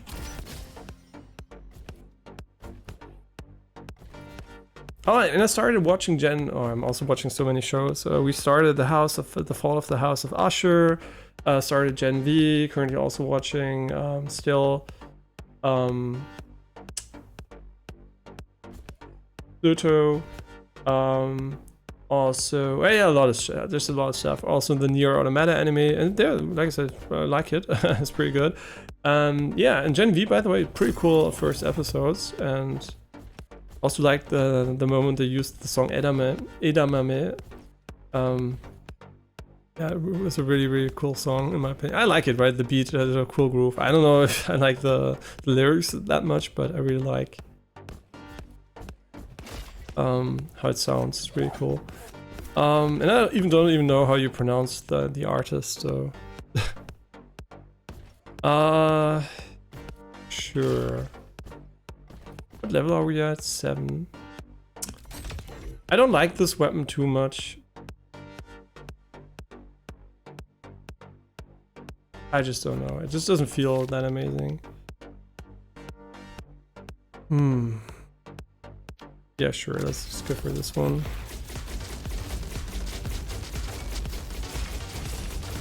Right. Oh no, I went in there. Oh shit, that was a mistake. Yeah, I don't want to go in there. Why would I do that? Yeah, this is basically a challenge section. I mean, I don't even know. Maybe it's not even that hard, right? It could be actually really easy, for all I know. Yeah, more autocritical would be great for this weapon, but yeah, playing optimally would also probably mean we should stay above half energy at all times to get the damage bonus, but I don't care that much about optimizing these things, as long as we don't die. Yeah, I think that's something everybody can relate to, right? That you try the hardest when it's too late, because you notice you're gonna lose, and before that you just casually don't care. So you're just basically taking a lot of damage, and then when it's almost too late, you're like, oh, now I'm gonna try, right? But the good thing is this game doesn't really punish you for taking damage that much, because you can get back full HP easily. But still, it's smart, right? It doesn't have a regenerative HP, which makes taking damage or in the long term really relevant. And I really like that. Dude, that's what I mean, just basically trivializes every single jumping section. Sure, why not? Makes it harder for this weapon to reach the goal. I really like the movement in the game, by the way. I mean, obviously it has bunny hopping, momentum, stuff like that. It's just really, really cool. It works really, really well. I'm gonna die here, right? This feels like a moment where you take a lot of damage and just instantly die. Nope.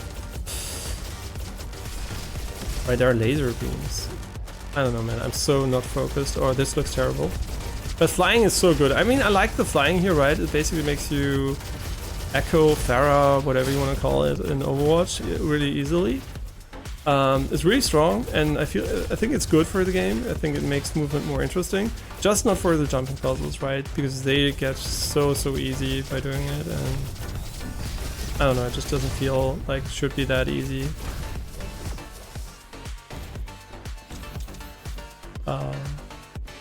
Like I said, it just trivializes everything. So yeah, you can just, I mean, in a way, I don't mind it so much, right? I talk about it like it's terrible or something like that. In a way, it's okay, right? It's not bad, but it also kind of makes the level design kind of weird, right? Because if you can just go up here immediately, why not put the chest right down here, right? But why not just disable it overall? You could have, yeah, I don't know. It just feels weird because usually you have to do all the jumping puzzle, go down here, and you can just go there. And but it's not terrible. It's still fun, right? It doesn't bother me too much.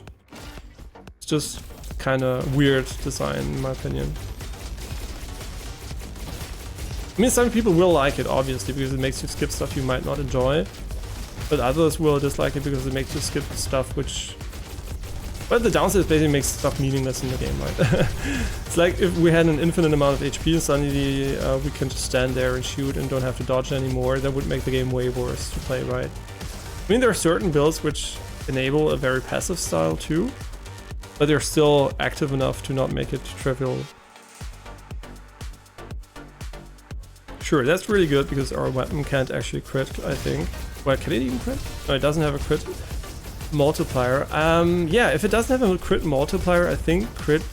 I don't even know, right? Because obviously we can crit, right? You can see yellow numbers here now, from now and then. It just means it can't hit a weak spot. I think that's a bit unfortunate UI design, because that way you don't know how much damage it's going to do when it crits. Assume it's just going to go for the lowest possible value, which I don't know what it is exactly. I mean, we can see that it seems to do, what is it, maybe, I don't know, maybe 30% more damage at the moment, maybe. Yeah, roughly 30% more damage.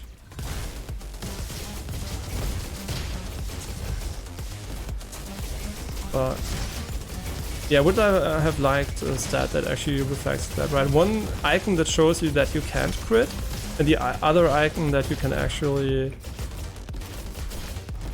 how much damage you actually do.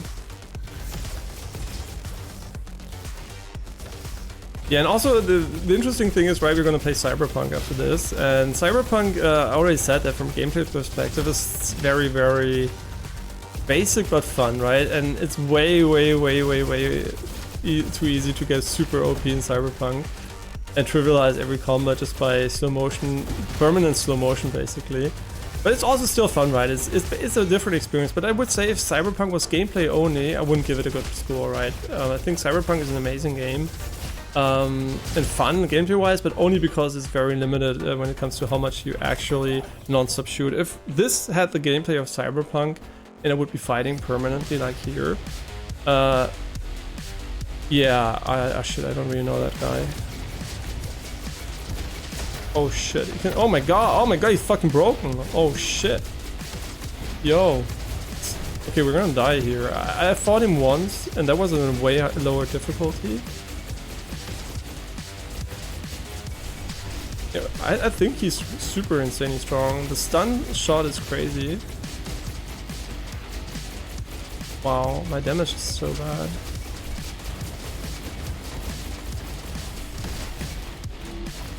Yeah, he's gonna stun us and kill us instantly. Yeah, I don't know if dodging left is maybe bad against him because he shoots from his right hand. Yeah, we shouldn't have taken the damage at the start.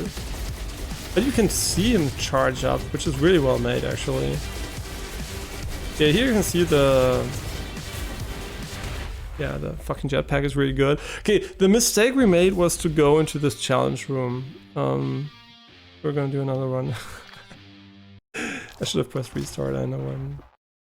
Right, we shouldn't have pressed restart. Because we wanted to finally remove the stuff we don't use. Right, I don't use Pogo.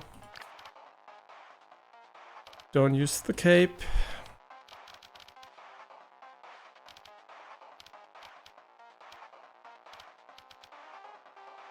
Everything else I use, right? Grappling hook I think has potential.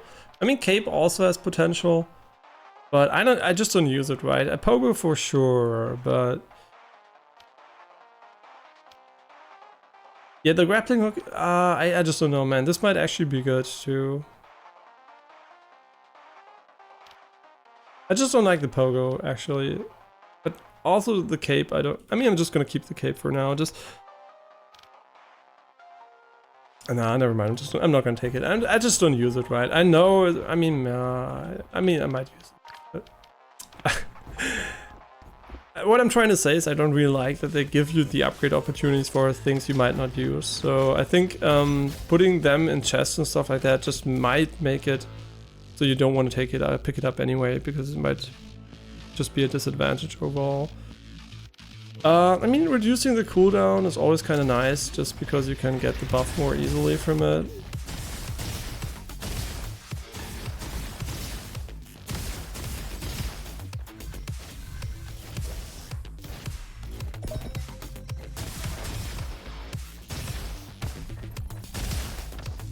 But we also didn't play the Resident Evil DLC, but DLCs are something I usually revisit when I revisit games way later. I don't really like just installing a game just for a DLC, unless it's really like a big change, right? Like Cyberpunk, for example, the DLC is massive, and also the update was massive, so it was, and we didn't finish the base game, so it's perfect. And the same's gonna happen probably for Dying Light 2. So we're just gonna. So that one is so tricky to actually know if it's good or not, because there are a lot of situations on this difficulty where the easiest way to solve a fight is just to stay away, kill every enemy, and then go in, right? Just from here, right? Just shoot a little bit like this. It makes it really, really easy compared to running in, having to fight everything at the same time. I don't know about that item.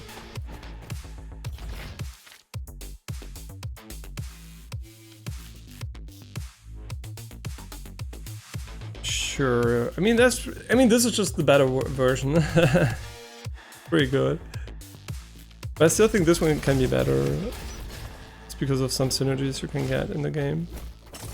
Let's go somewhere else this time, because we went right 2 times in a row.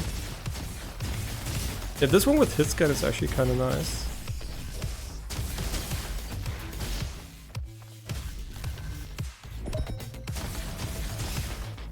Oh yeah, and there is a really good build for this class. It's based around the rockets. If you really max the rockets, you can basically one-shot a lot of mobs and clear encounters in almost one button press. It's really strong. I'm just not sure if it works also very well on this difficulty, because I tried it on a bit lower one. I think Guardian 1 maybe? Or maybe not even on Guardian, I don't even know. Maybe Guardian 1.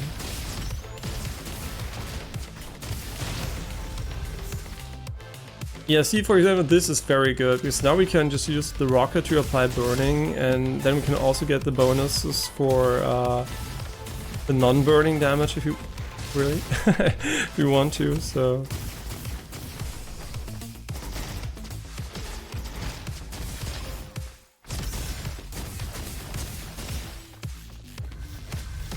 yeah, so far the build is going fine. I really hope we don't drop off too hard. I mean, towards the end usually you're super strong, but the early game can be pretty rough if you see, for example, this one.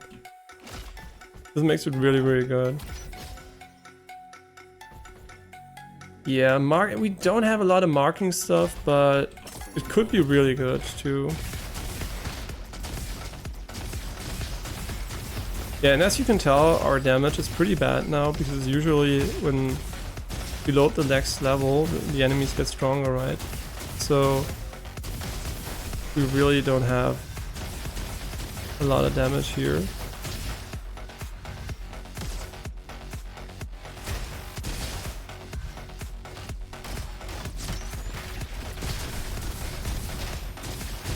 Yeah, it's really important that we actually use our short beat here, because burn damage is very, very important. Yeah, right, this is an AoE, I kind of forget from time to time because we have hit scan, the hit scan version. I can't actually see the projectile.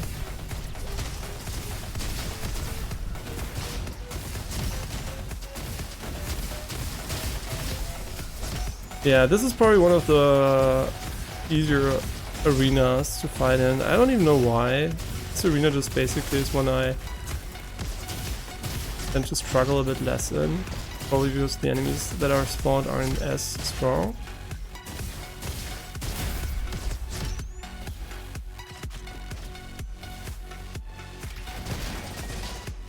It's Electro. I don't really look too much at the detailed stats, so sometimes I might pick up a weapon which is terrible, so that I usually find out when I start shooting. But I mean, in general, there aren't really terrible weapons, right? There are some types which are a bit more balanced towards secondary weapon usage.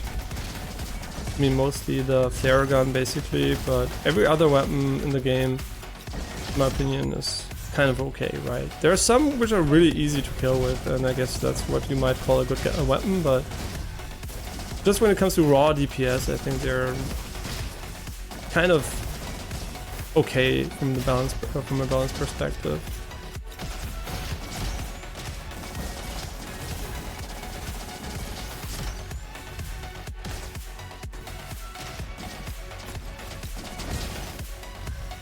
All right, wrong way.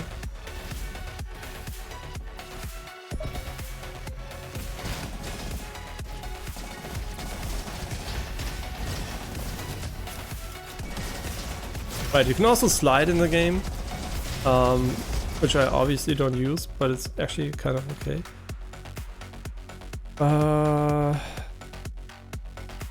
Yeah, this one is really good, actually. I'm gonna take it because I know how good it is now. Before they rebalanced that significantly. Before it removed the auto aim from the rockets, and it also was very, very weird mathematically because it just made you objectively almost worse. So this time around they actually did the math properly, and it's an upside. And that's something you can see with that's actually kind of cool too. I kind of like this one better.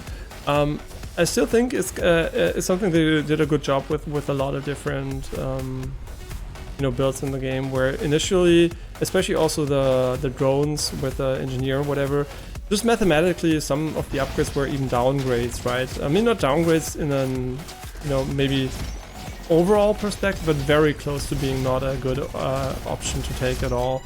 And they really fixed that. So somebody paid attention to maybe why people didn't pick stuff, or they actually revisited the math behind the abilities. I mean, that's just good. That's also good. These are all good, right? That's what I like to see, right? Just only good upgrades. Did I remove the hero cape? No, we still have it. I think removing the hero cape might actually be okay too. I mean, how good is it, right? It's very good. Shit. It does a lot of damage. If it can one-shot small basic enemies, it's actually very useful. I'm stuck. Very useful. Yeah, there was one instance of me getting stuck just right after I got the grappling hook. I grappled close to an edge and like this towards an enemy, and I got stuck in the wall. But otherwise I never had a collision issue. And the grappling hook is also one of the newest additions to the game, so they might not have had an extensive amount of testing with it compared to most other game mechanics. In general, bugs when it comes to this game, it's so bug-free, but day one already felt so bug-free. I know there are bugs obviously in game, and I'm maybe just lucky not to see them. But in general, super clean and polished. In general, all these indie games we played recently, super bug-free in general.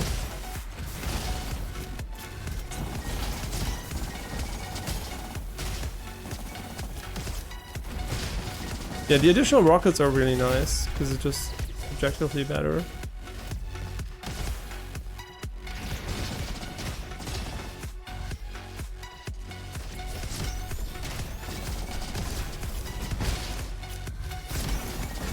Yeah, especially against these shield guys, flying is really, really strong because most enemies, you know, they don't pre-fire, lead their shots. So moving vertically is really, really strong against them.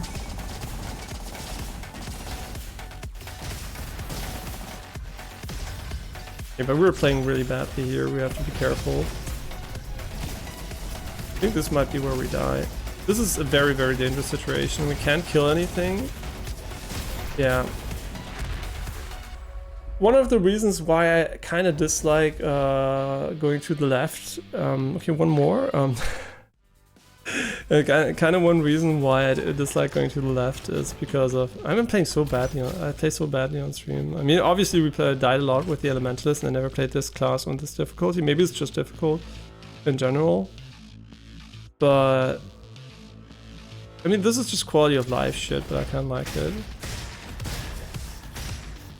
Yeah, but really going left is kind of rough sometimes because you really have to go in, right? You can't really play it safe from afar when it's around the corner. So, which is obviously what I like to do, right? I usually like to kill some enemies and then go in and not just rush into all of them, which also works, right? There, I'm pretty sure you can find a movement pattern which dodges everything. It's way easier just to clean them up from afar.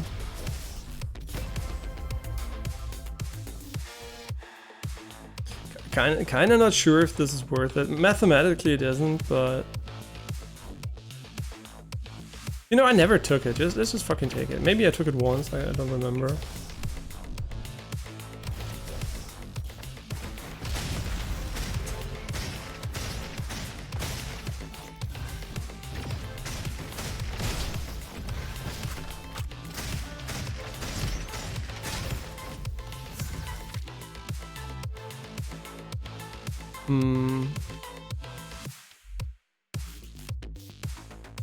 I mean, point blank isn't bad, but I think this one is a bit more flexible.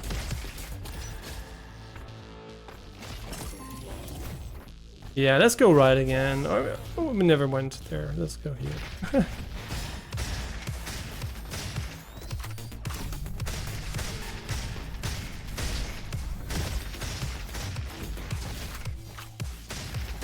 Yeah, our damage at the moment isn't great, but that's mostly, I think, because of the shotgun and not because of our build.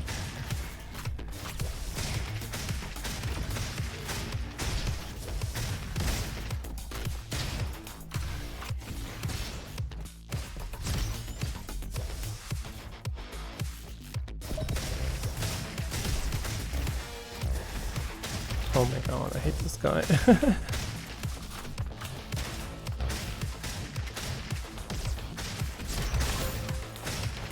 Yeah, we're lacking damage, but that's fine, right? And what I really like is that more elite enemies also mean better opportunities to buy stuff, so you basically can get way stronger. Yeah, this is always tricky. Just running in like this is not always a good idea.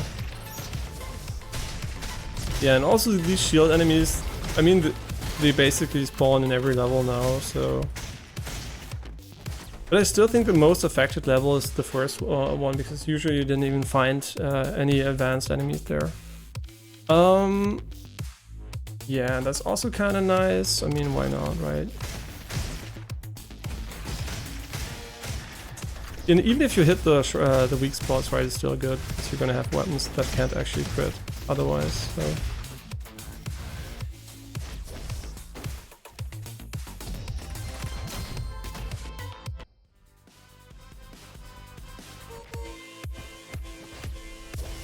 I don't know, should we... I don't even know why we would do that, right? You can do it, maybe it's for a meme run or a speedrun strat, I have no idea. I mean... Sure, we need a better weapon though.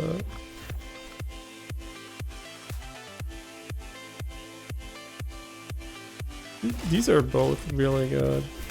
I'm not gonna upgrade anything here. I'm gonna hope that we find something good. Oh my god, that was so dumb on me.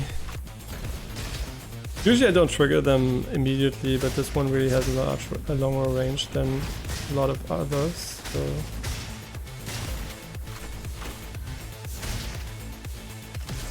So this one's level 4, so even though it's not blue, it should be way better. Maybe.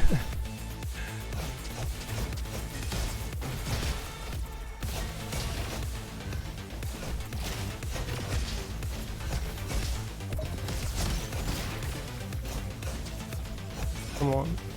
Thank you.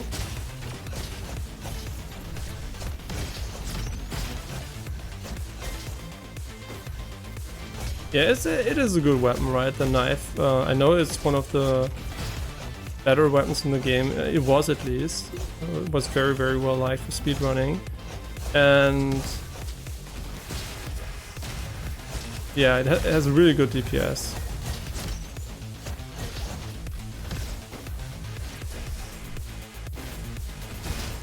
Yeah, I'm using the rocket a little bit, maybe too aggressively here.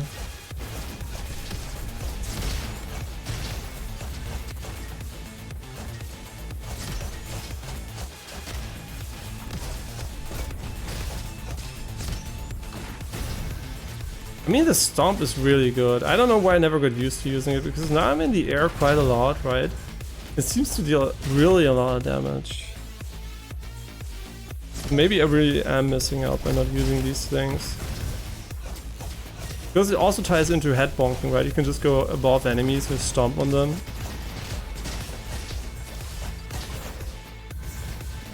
Yeah, so maybe I'm just actually ass at playing the game with game-specific mechanics.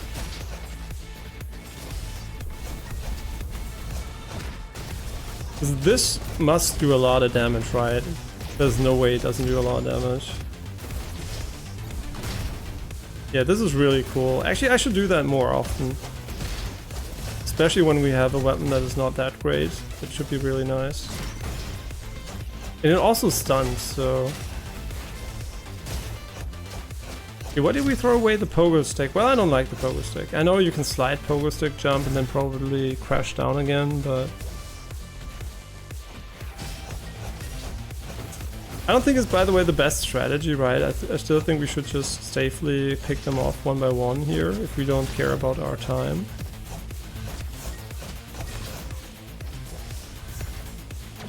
It's still fun to do.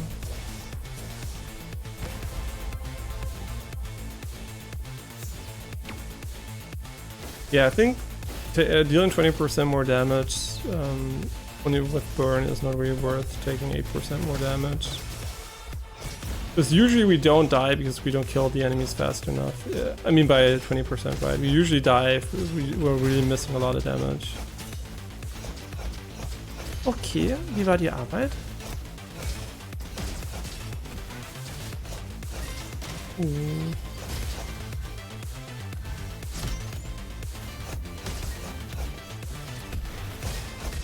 Okay. Yeah, here we can do the crouch. Customized, yeah. And it has a really good AOE vertically, which makes it super interesting to use, actually. Yeah, I really like it, actually. I really should have tested it way sooner. I got it and was like, yeah, whatever. It turns out it's really good. Oh, shit. Oh, no. We want to trigger him.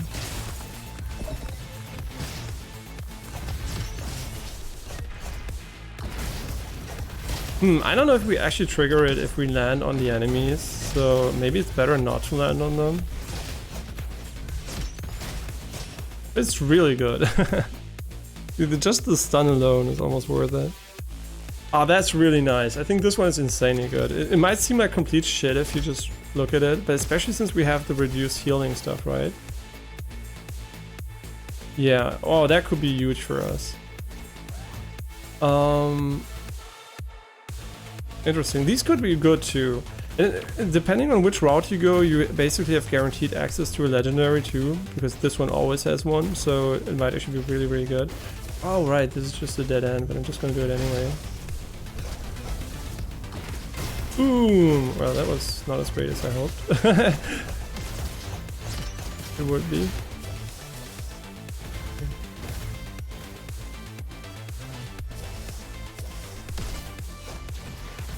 Yeah, I think we're gonna play way worse because now I'm trying to meme, right? Like, by using the ability here. But I still think it's good, even though I'm bad at using it. Okay, that's insane. Now we have the popcorn bowl combo. But this is a popcorn bowl. Shock damage. I don't know, man. Yeah, all we need is a really good weapon and we should be set.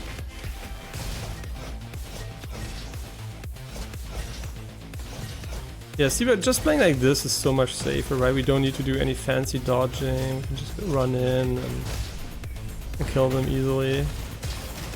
That is still so good. I'm really thinking about the opportunities we have now, because what we can do is go up like this and then... Okay, never mind, that didn't work at all. I thought we would go a bit higher, but just flying here and just crashing down like this is super cool.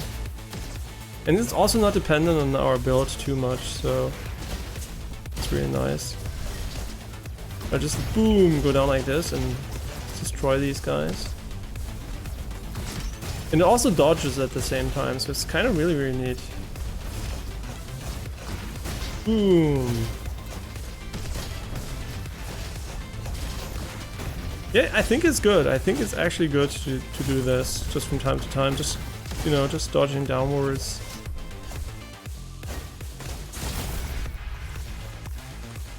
And I'm playing so badly though.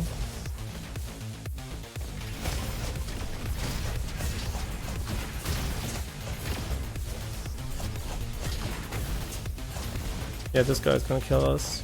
I already feel it. Yeah, but I still think I'm not gonna use it too much, because while it works, I think it's more something we should use for emergencies when there are a lot of enemies around, which we couldn't kill from afar. Dude, what the fuck's going on here? Wait, is it always like that you can see the arena in the background? I don't think so.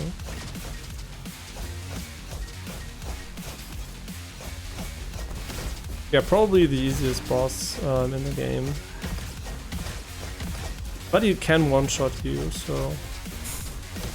I tried it out. You actually lose the run. There's no meme. If you kill him now, the run's basically over.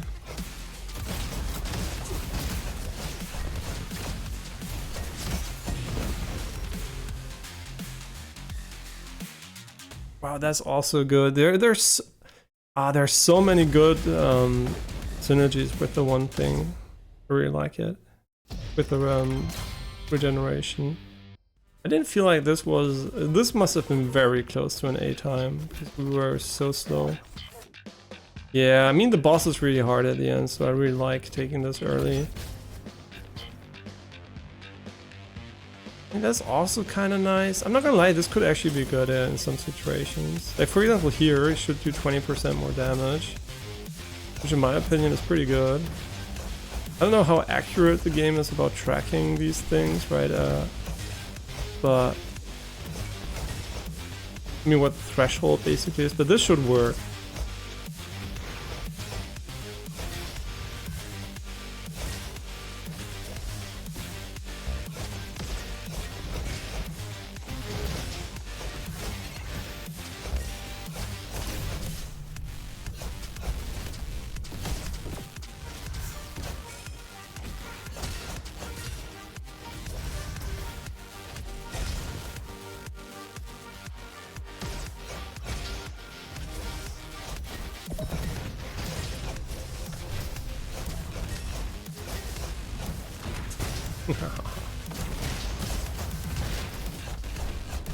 I really like, you know, I like getting new tools, so just playing around with it, but I still think it's not the best idea to use it too much.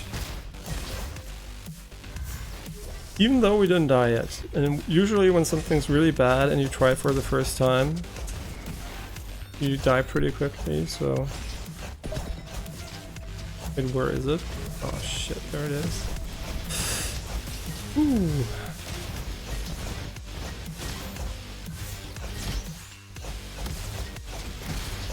Yeah, I really want a different weapon. Nice. Because I think there are way better weapons than the kunai is really good, right? Don't get me wrong, but I still think I did enjoy other weapons a bit more.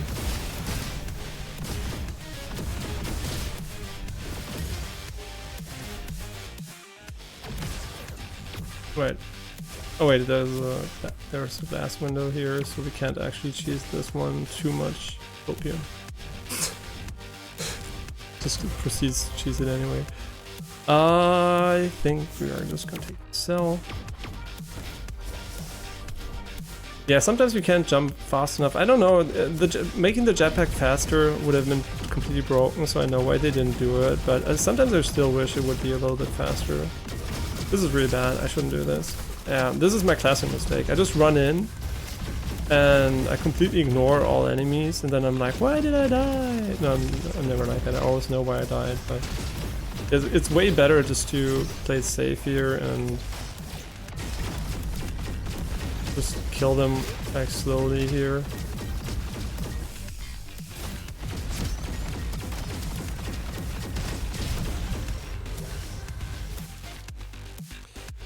Sure. Pretty good with energy weapons because I think it's also active, right? I hope it doesn't work only for it.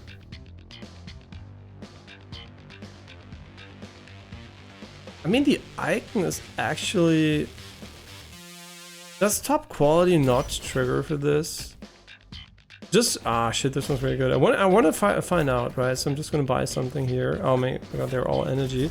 So as soon as we see a non-energy weapon, I'm going to go and check it. Because it might not actually work with energy weapons. Wouldn't make me a big idiot because it's not active at the bottom at the moment, so maybe it doesn't work. Maybe I'm stupid and we should have gone with a different weapon type here, because the icon is obviously not an energy icon, so... This is so good. Why is it so good? I think the max is 200 damage, right, from the cape.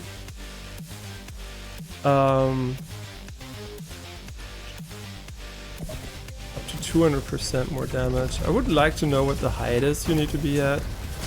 And does it trigger if you stomp somebody? I think it does. I think it does trigger.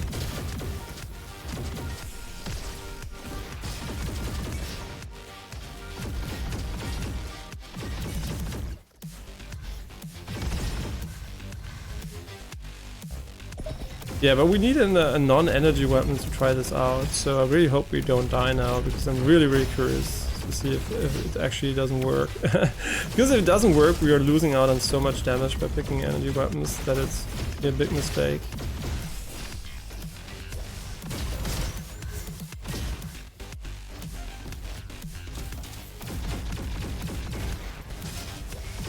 I mean, this weapon does do a lot of damage, so maybe it works, but maybe it doesn't, so who knows.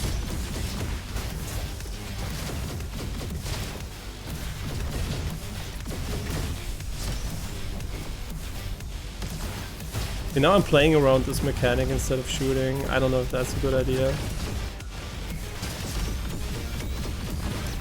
But so far it seems to be working pretty well.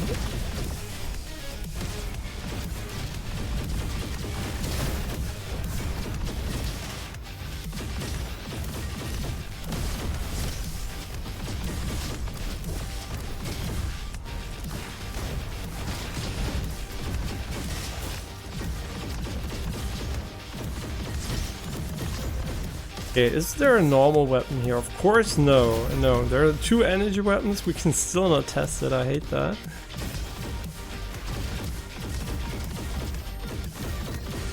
Because I think it doesn't work. My hunch it doesn't work. I thought it did, but now that I spent more time playing with it, I think it doesn't actually work.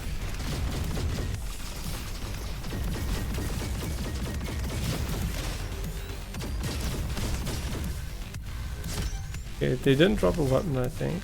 Nope. Yeah, I'm even willing to spend some in-game currency to figure it out. So if we get the opportunity to buy something,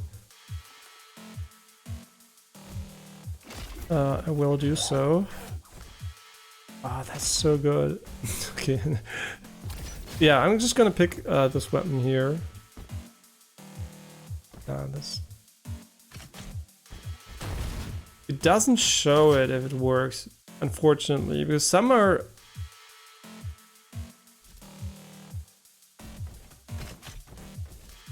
Yeah, I can't see it actually.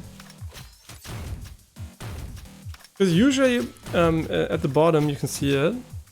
There's an icon next to the rocket, right off the rocket, right? If I reload, it shows me current active effects. Maybe because it's always active, but it isn't always active, right? So ammo type mag. No, it's called ammo because this is a magazine and it doesn't say magazine or ammo weapons, right?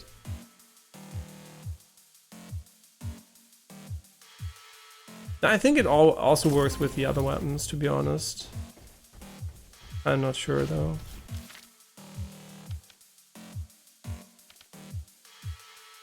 Yeah, sure. This is one is like almost a no-brainer in my opinion.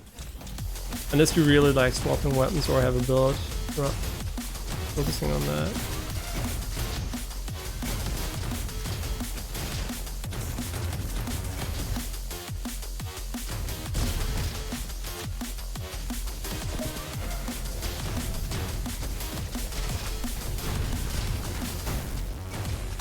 And I also think it's really good because once you're in the air like this, you're really easy to attack, right?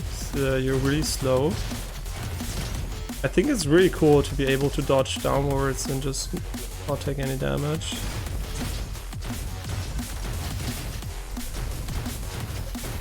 I still think the other weapon's way better than this one.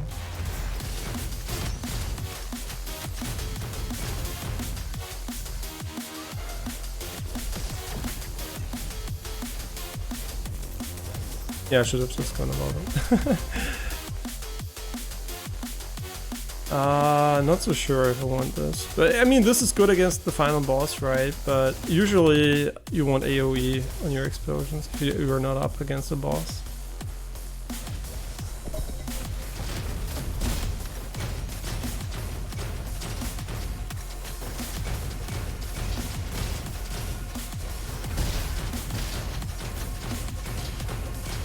Yeah, mark explosion is really good. Because there are so many marking abilities in version 1.0, I feel like it's always good to take the marking stuff, even if you don't have an applier yet, because as soon as you get it, it just becomes so good.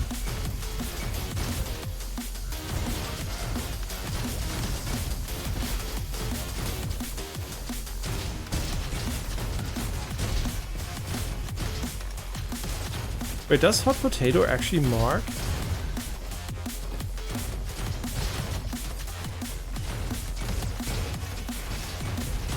Wait, does it actually mark? Am I stupid? No, right? No. But I think you can upgrade it so it marks.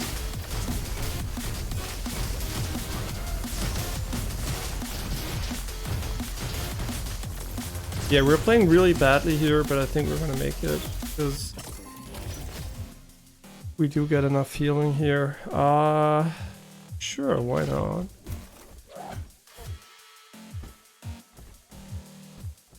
I don't like it enough to actually keep it. Yeah, because it's short range, right? If it had more range, I would like it more. I think, you know, considering it doesn't have a lot of range, I think the damage is a bit low. It's not bad, right? I think it's well balanced still, but it could be a bit more one-shotty, because if you have a sniper that can just basically farm everything miles away,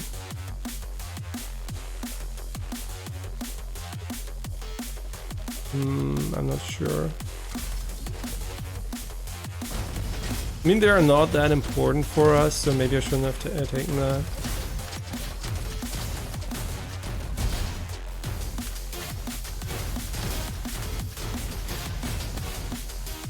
Yeah, we still have a lot of damage potential left to unlock. Yeah, by the way, what never happens in this version compared to the early access version is that at some point you don't have any good upgrades left, right? Everything feels like you're never gonna get everything you want, so that's way better in my opinion, because it was a real issue when you had the feeling, okay, my next 5 level ups basically are gonna be meaningless or just very boring. So now it really has the perfect amount of level ups and upgrade balance in my opinion.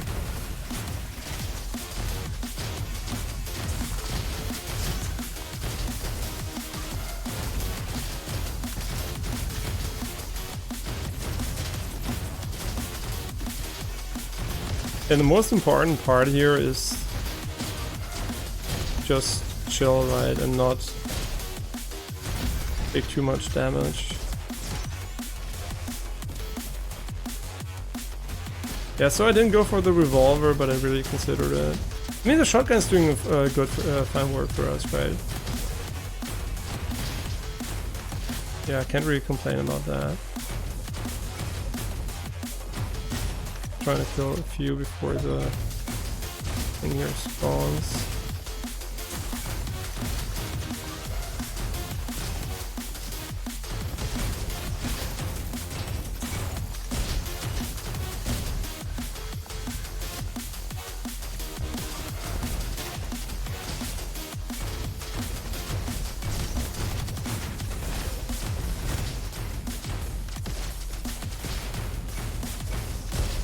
Yeah, by the way, the most risky point in the game is when you fly up, like this, and the moment you start descending, you're gonna fly into everything that was shot below you the moment you almost reach your maximum height. So the turnaround point, dodging down, is actually really smart, because you might dodge something, but you just have to be wary of that in general. Yeah, this boss is kind of okay. At the start I really hated it. I don't know if they nerfed him or anything, but now I just feel a bit more balanced. He just hits me for whatever reason. I don't know why. Why is he hitting me?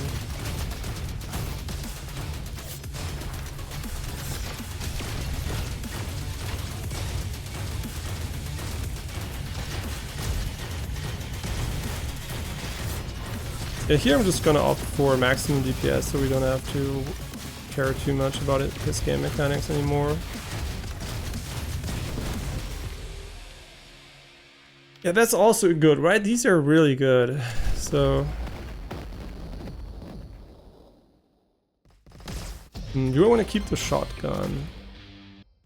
Kinda not sure about that one.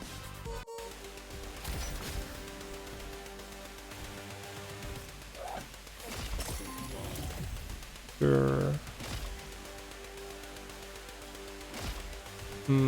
I mean, we're gonna find a lot of good weapons in here, so I'm just gonna say we're gonna keep it, but it's gonna make getting through the weapons a bit harder. Yeah, this is basically the level where the game gives you the final, a lot of weapon choices, so you don't have to go into the final arena without a weapon you like. Well, the final levels, basically. Sure.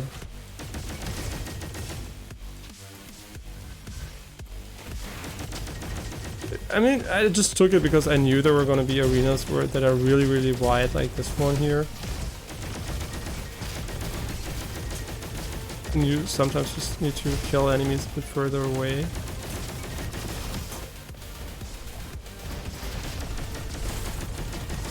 Why am I taking so much damage from random shit here?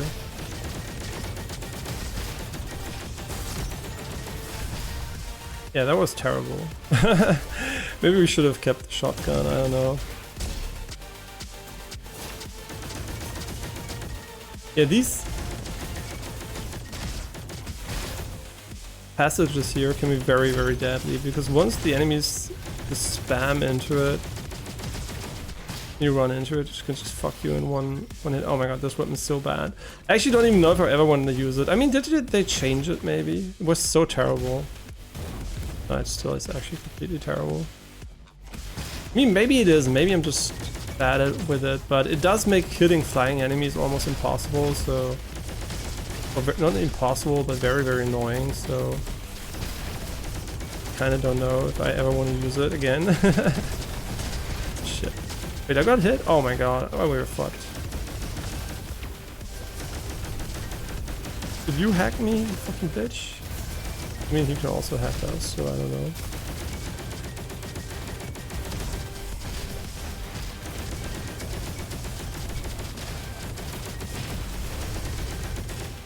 Yeah, I mean we are not dead yet, but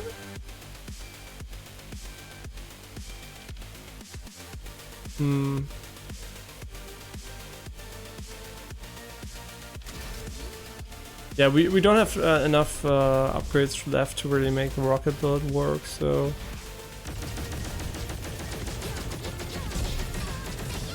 otherwise would have been a good idea.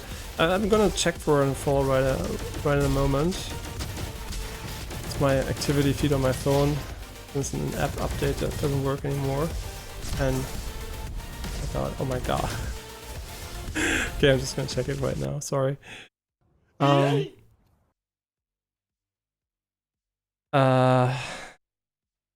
Here. Hey, Tammy Jones.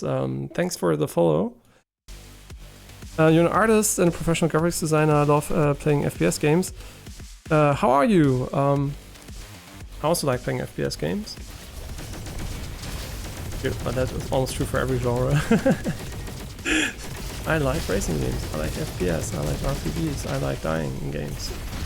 Yeah, I mostly like dying in games, right? That's why we always play on harder difficulties, because I really enjoy dying.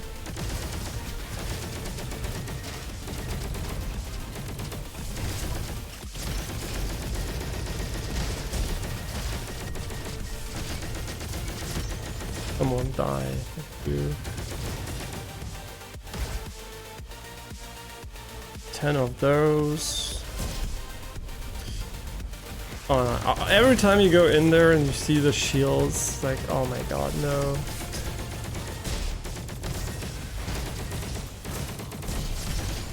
Yeah, I really don't like to dodge actively, I just want to farm drain AFK. But we need a different weapon, right? This weapon isn't strong enough to carry us at the moment.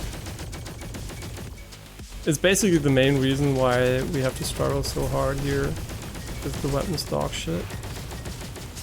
I mean, it's not bad, right? It does kill enemies from time to time, so that's fine.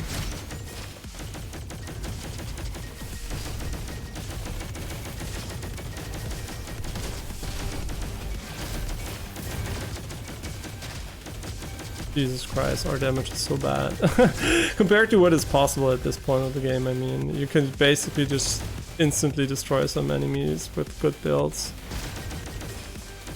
Is it my build? It might be both, right? Maybe this class isn't as good as I initially thought. Because I do remember struggling a lot, even on lower difficulties.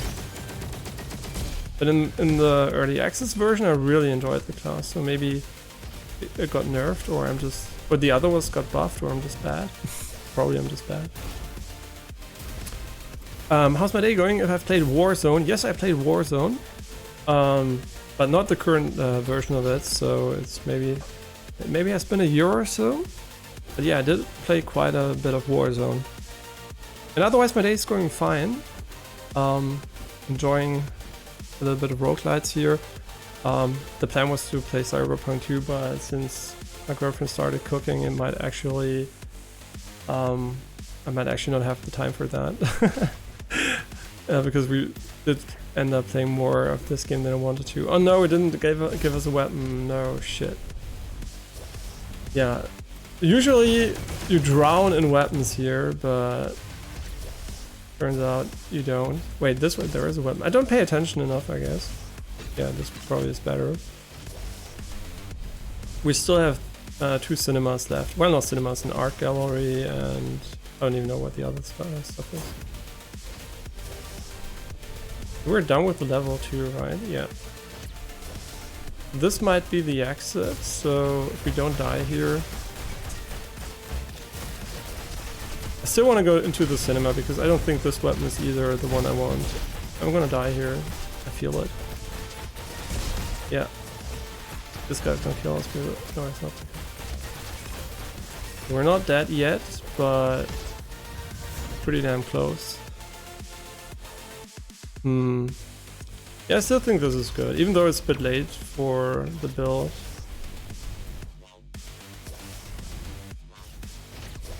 Okay, let's hope we don't get killed by something stupid. Yeah, I think the wrench prices are really low here. And this is, unfortunately, this is really good, and this is also, oh, these are also good. If we had one more cell, I would 100% have gone for that. Maybe this enemy is gonna drop a cell for us, maybe. Yeah, then. Wait, I can see a weapon here too. I know, it's the gloves. We can still go green. Maybe we're gonna get a cell and then we can go back and buy the other thing, because it's really good, right? It would be worth the time investment. I mean, we might actually lose our S rank for doing this. We just got the cell, right? Yeah. Yeah, this is really stupid. I mean, I shouldn't do this. I mean, do I care about the S rank? I don't really care. So. Like I said, we already have it, so let me just hurry it up here. This is also not amazing, but still, I mean, this one could actually be very good for us. Ah, that's also good. Okay, we bought it. Okay, never mind, I just bought it. No more time for the other one. No time, no more currency now.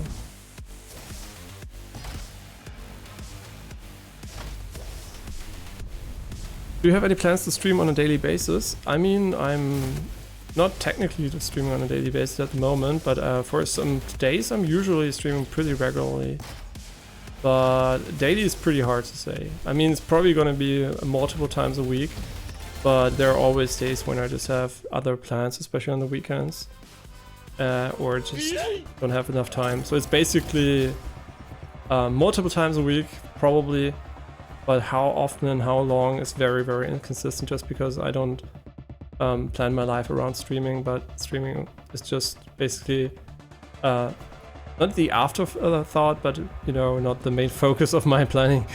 It's just when I game, I usually also stream, but I don't really have a regular schedule when it comes to that. Sports and other activities are way more important on a regular basis to me than streaming and gaming. I do game a lot, right, and stream also a lot, but I still think it's not something I want to have a schedule on. I know a lot of people like schedules, but it usually isn't a time frame, right? I'm not going to stream at midnight and then I'm going to stream at 8 a.m. or then I'm going to stream at that. It's usually around the same time, but it's usually not every single day, yeah, unfortunately. Yeah, but it's definitely something I'm going to do regularly. I've also been streaming for quite a while, I think 3 years, but up to maybe 1 or 2 months ago, it was in German. So everything I did was basically, it wasn't on YouTube, it wasn't, I mean, I'm multi-streaming at the moment, but I'm also editing VODs on YouTube, so it's a bit different now, and it's in English, not in German anymore. So that's basically what changed, and I have no idea how that's gonna go. But whatever it may be, I kind of enjoy doing it in English. So if nothing, it actually will make me a bit more, not necessarily fluent, but just a bit more accustomed to speaking in English. So I hope it helps at least in that regard. Even though if it doesn't help anybody else, it will help me in the long term. Yeah.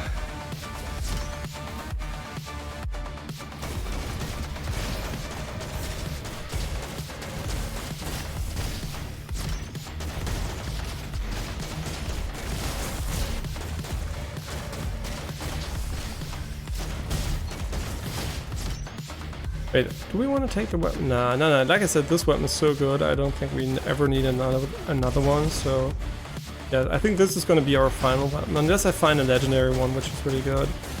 But since legendaries are really, really rare in this game, especially since you can't take the perk anymore, that just makes everything basically super high quality. I mean, the perk was good, but it did actually devalue the entire ecosystem, because you just always had good weapons, right? You never had a bad one, so it felt really, really like the rarity was basically just started at blue, and purple was normal and legendary was a bit more rare. So I think it's really good they changed that, because it really didn't make rare weapons feel all that rare anymore, because they weren't, right? So really good way to rebalance the game.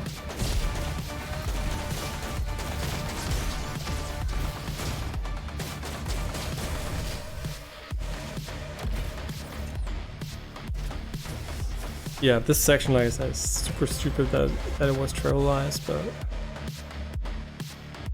I'm not sure affiliated. Yeah, I'm affiliated, but being affiliated on Twitch is basically very easy, I guess. I guess everybody gets it at some point. I mean, you could even viewbot yourself if you want to be affiliated more quickly, which I didn't do, but you could do it, right? It's super easy just to set up 2 alternative accounts and just viewbot yourself for a month or something. If you really care about being affiliated for whatever reason. I mean, it does give you more access to certain features, but these features are mostly irrelevant if you don't have people interacting with them, so... I think this one's better. Copium.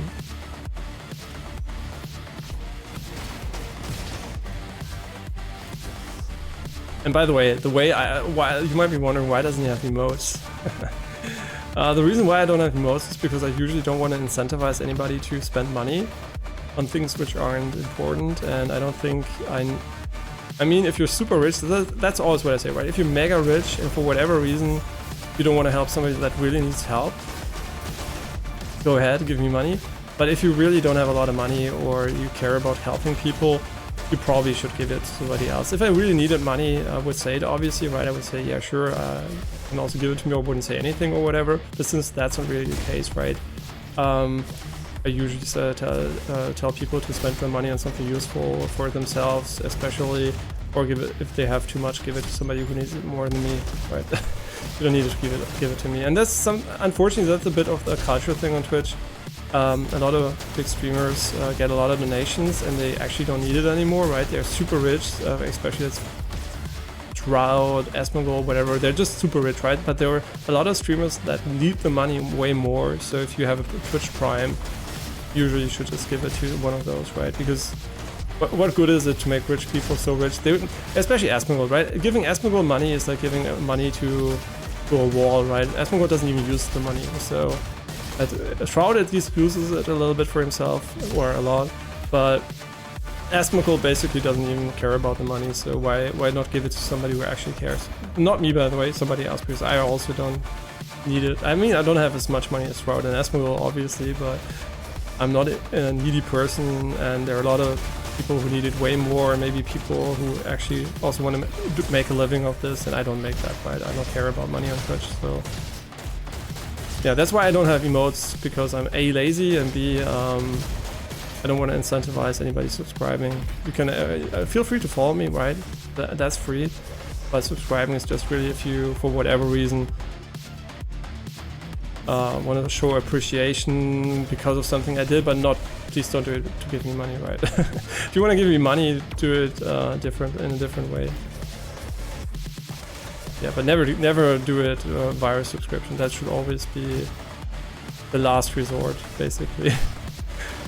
Yeah. I think there, especially Twitch Prime, right, is something you can actually give to a streamer that needs it more. Hey, Anotis, long time no see. How are you? By the way, and yeah, see you soon, Tammy Jones. One thing I always want to mention is that since we're originally a German channel and I'm bilingual, French and German, so you can also write French and German in chat. I'll translate it so everybody will understand it. Yeah, so that's basically my philosophy when it comes to the languages, and you're also free to write a little bit of Romanji Japanese, but I'll struggle with that, so I might not understand everything you write, so yeah, that's also okay, but I might actually need to look stuff up there, but it would be kind of fun too, so for whatever reason there should be somebody that only speaks Japanese and English, but from time to time so a little bit of Japanese is okay, but those no kanji, please. I can't read kanji. My hiragana and katakana is non-existent, and it should also remain like that. Because usually I don't like to, you know, remember stuff I don't need. So my brain has limited space and I need it for different things. So languages are an afterthought in my opinion. Good enough to communicate, but everything beyond that, just fuck that. Yeah, it's enough that I can have a lot of words in German, English, and French. I don't need more. Please brain, stop learning languages. Freezing an enemy deals 100 burn damage to it. Yeah, I mean the transitional, obviously there are gonna be people that prefer me speaking German. I mean, that's obvious. There's always a personal preference. And also maybe the comprehension is a bit better in that language. For some people, obviously.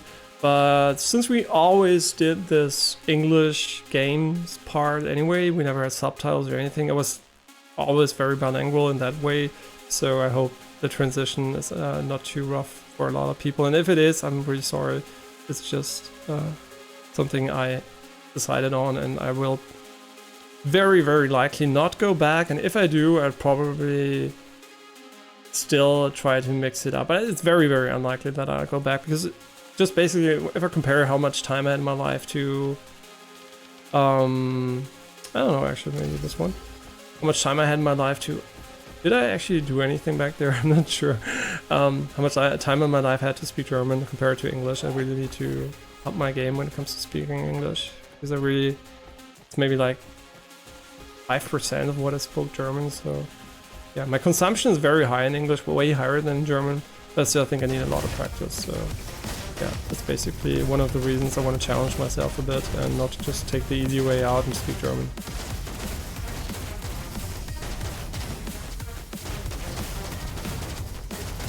I mean, you know, it's a thing of comfort, obviously. Just saying, hey, I'm just gonna stream everything in German. It's way, at the start it's way easier. Now it's getting pretty close to English when it comes to how used I'm to doing it. But still, you know, it is just comfortable to use the language which you spoke since day one you were born. Not spoke, right? You were, well, the first language you basically spoke. I mean, I always had contact with English because my parents spoke English with each other, and not French, not German. So it's always something I had.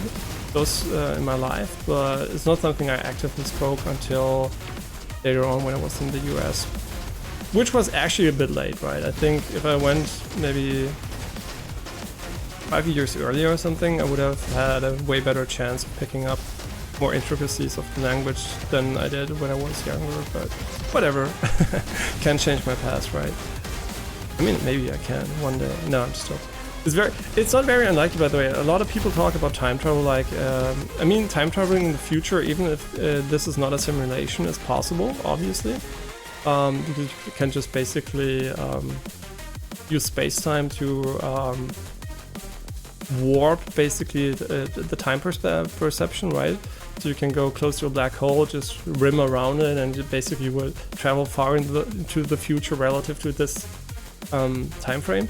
But what you can't do by normal physics is basically reverse time. But what you can do is reverse engineer time, and you can probably, since we're in simulation, very likely, you can probably just, you know, roll it back. So it's not as nostalgic as you might think. Maybe we're also in a loop, right? We're playing a lot of loop games, and that's already the loop number 110 or 1,010,000,010. And I'm just saying this for I don't know how many times. It would be really funny, right? But I don't even know if we would ever realize. But because even if it's a loop, there might not be an introspection section where you can actually tell what's going on. You might just loop and loop and loop and never realize you're actually looping. So yeah, I don't know. Maybe let's just go for an increased fire rate here. Yeah, I'm just gonna try to finish up the run here. I don't even know what our average rating is at the moment. I mean, not worse than 8. Oh no, I'm stupid. Every single time I do this, I wonder, I spend so much time on the run here, and then I'm too stupid to just finish it, because I don't look where the guy is before I go in.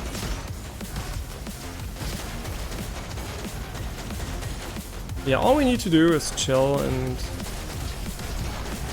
we're gonna win. That's actually not true. The final boss is really hard, and I actually might end up just dying to him.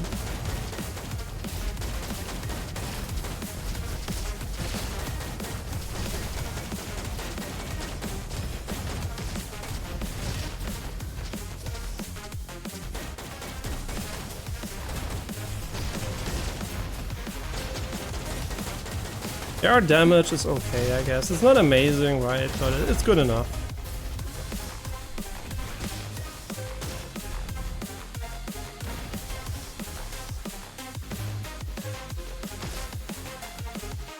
Yeah, that would be our first Guardian for victory on cam, so that would be nice. These are all kind of... What is this? I mean, this is pretty cool against the boss, I guess. Yeah, this should be nice. Yeah, our chances are pretty usually just out DPS and our DPS on the... Okay, basically what I'm saying, I'm not good at the boss fight. And I'm gonna try my best, obviously, but it's gonna be really, really tough for me to actually win this, so...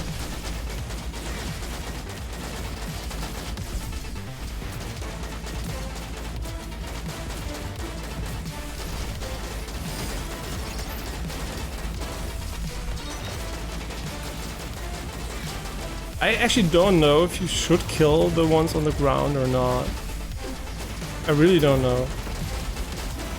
Because now he starts with this shit face here. Come on, really? Okay, good. But phase 2 is the issue, right? Phase 2 is so fucking annoying, so... one attack especially. It's actually one attack that I don't like.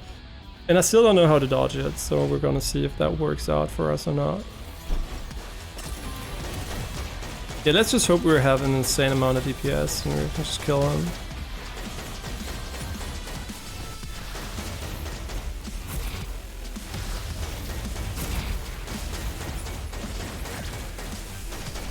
Come on. Oh, I hate this one too. Hey, we dodged it. Cool.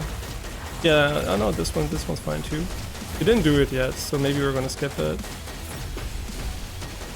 Okay, this one's fine too. I guess.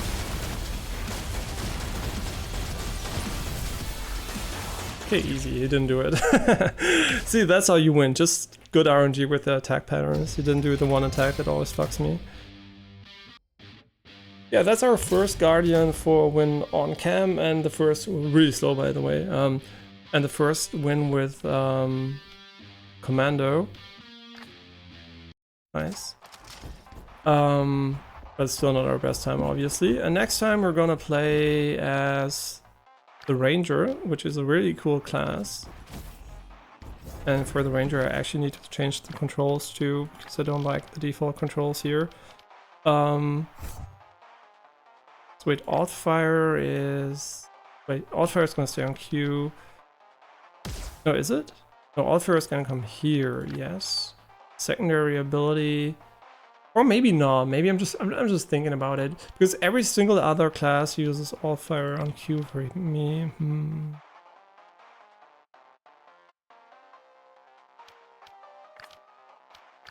Yeah, let's just try it like this. Yeah, I really like having the spear on the right click, it just feels way better. Because you're gonna use it way more often than the invisibility, so I think a good button for that is nice. But we're not gonna continue today with the Roboquest. We're gonna play a little bit of Cyberpunk, but really a little bit, maybe a few minutes. I don't know. Just gonna hurry it up here. Yeah, let's play a little bit of Cyberpunk, and then I'm gonna eat. So it's gonna be pretty tight. As long as we get anything done, I'm gonna be happy.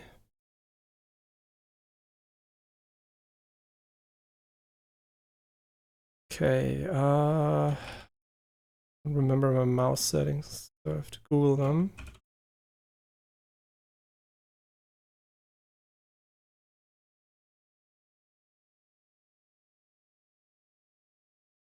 Hmm. 1350 DPI. Alright, the launcher. I always forget about it. They always ask if you want to create an account. I think I even have one, but I still don't want to sign up and I don't want to sign in, so I don't remember. Why bother? I don't care. just get me through the game. I'm back. What games do I play? Oh, really, a lot of different games. I mean, this might now seem like I'm only playing FPS because you saw me play Roboquest and Cyberpunk. Well, Cyberpunk could also be a melee brawler, depending on how you play it, or a conversation game. I usually play, I would like to say, just quote-unquote good games, right? It doesn't really matter what the genre is. I really like a lot of different games. So I can maybe list what I'm currently playing. Currently I'm playing Cyberpunk, Alan Wake 2, okay, now it might seem like shooters, Assassin's Creed Valhalla, not on stream, just listing the games I'm playing. In co-op I'm playing Wizard of Legend, what else? Mario Wonder, Cobalt Core, Genshin Impact. There's more, but I can't remember. Ember Knights, Jusant, Cocoon, and that's, I think, the ones I'm currently playing. I'm aware of that I'm playing them. I might have missed something. That's what I'm currently playing, but usually I just play good games, right? I like a lot of different games, so there's not a single genre I really prefer. Alright, we're playing on max graphics. I usually add that to the title when we play Cyberpunk because some people are just interested in the graphics of the game, but yeah. So a lot of different games, right? Variety is good for streaming. I don't know if variety is good for streaming. That really depends on what type of person you are. I think there are certain personalities which do better by just getting good at a single game and just spamming that game. So for example, if you're maybe amazing at Apex Legends, but not really, you don't really like to talk a lot or something, maybe just streaming Apex is better. You know, it's very different. A lot of people have different strengths and weaknesses, and I think the best way to stream is to do stuff you like, for you personally. If you want to get big, I mean, there are a lot of different ways probably you can achieve that, but I don't know if it's a good goal to even want to do that in the first place. Got your back, Jefferson, not to worry. Great. We'll see you here then. Remember where? Of course. Be there in no time. I don't even remember where that is. The thing is, we didn't play Cyberpunk in quite some time, so... Oh yeah, alright, Persona 5 is also something we're still playing. We need to finish it, man. I really feel bad for not finishing it, because I really want to finish it too. I don't remember anything, by the way. I think there was a slow motion button, and we just had to click at people and kill them. We're also playing on the highest difficulty, but I think in Cyberpunk, that statement is kind of irrelevant, because the game is so easy that... It only affects, I think, the start of the game. So at towards the end, it doesn't really matter. Yeah, I'm just gonna double check that HDR is off because maybe there was a patch and they turned it back on. I don't think it's on, right? No, there it is. Yeah, because the thing is, if you change reconstruction options in this game, sometimes it just turns on your HDR for whatever reason. Yeah, so what I'm gonna do here is just kill a few enemies to warm up again. But there was a quick save button too, which is really important because enemies do tend to one-shot here in the game. Yeah, I don't remember the details, but I think it's gonna be fine, right? Our build was basically done anyway, so all we can do now is enjoy the story and lean back. I don't even remember. What's the guy down here? Hi.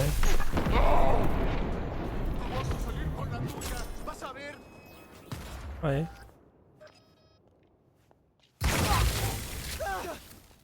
Right, we're over encumbered, but we can actually remove stuff from the inventory easily in this game. Well, easy, no, it's really annoying to do.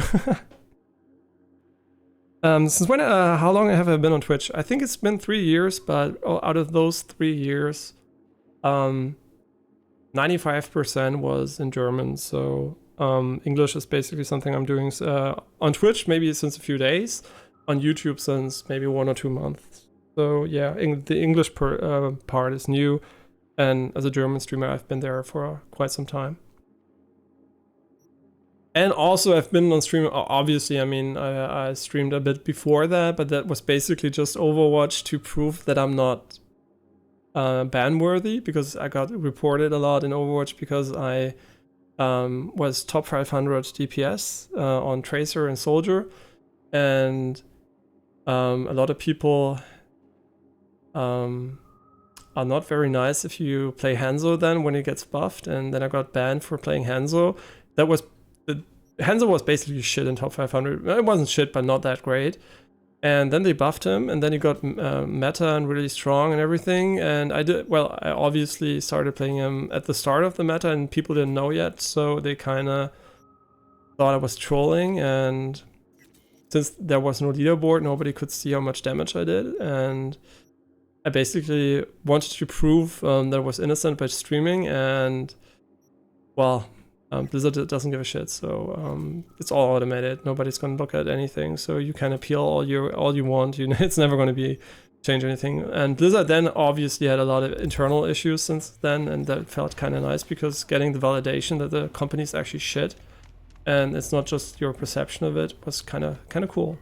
I mean, not cool what happened there, but cool to see that finally people realized that Blizzard is a big pile of shit. And yeah, that was kind of satisfying in a way, that they finally got what they deserved for being what do we call it, dishonest and manipulative, maybe even. All that talk about being nice to each other and everything, and you're nice, but everybody else not nice to you, and then you get banned for it because you don't false report people. Yeah, that's why I got a streamer streamed without commentary for a while. A long time ago. I don't even think there was any record of that, but yeah. I never thought that. You never thought of using streaming as evidence, or you didn't know that I did it? And English is best for streaming and attract more viewers, and you have made the right decision. I don't know if it's the right decision. It's definitely the right decision for me personally, because I'm gonna improve a skill no matter what I do, and that's basically speaking English. So it's basically a win for me anyway, no matter if it works or not. But I still think it's true, because if you look at Twitch overall, there are two there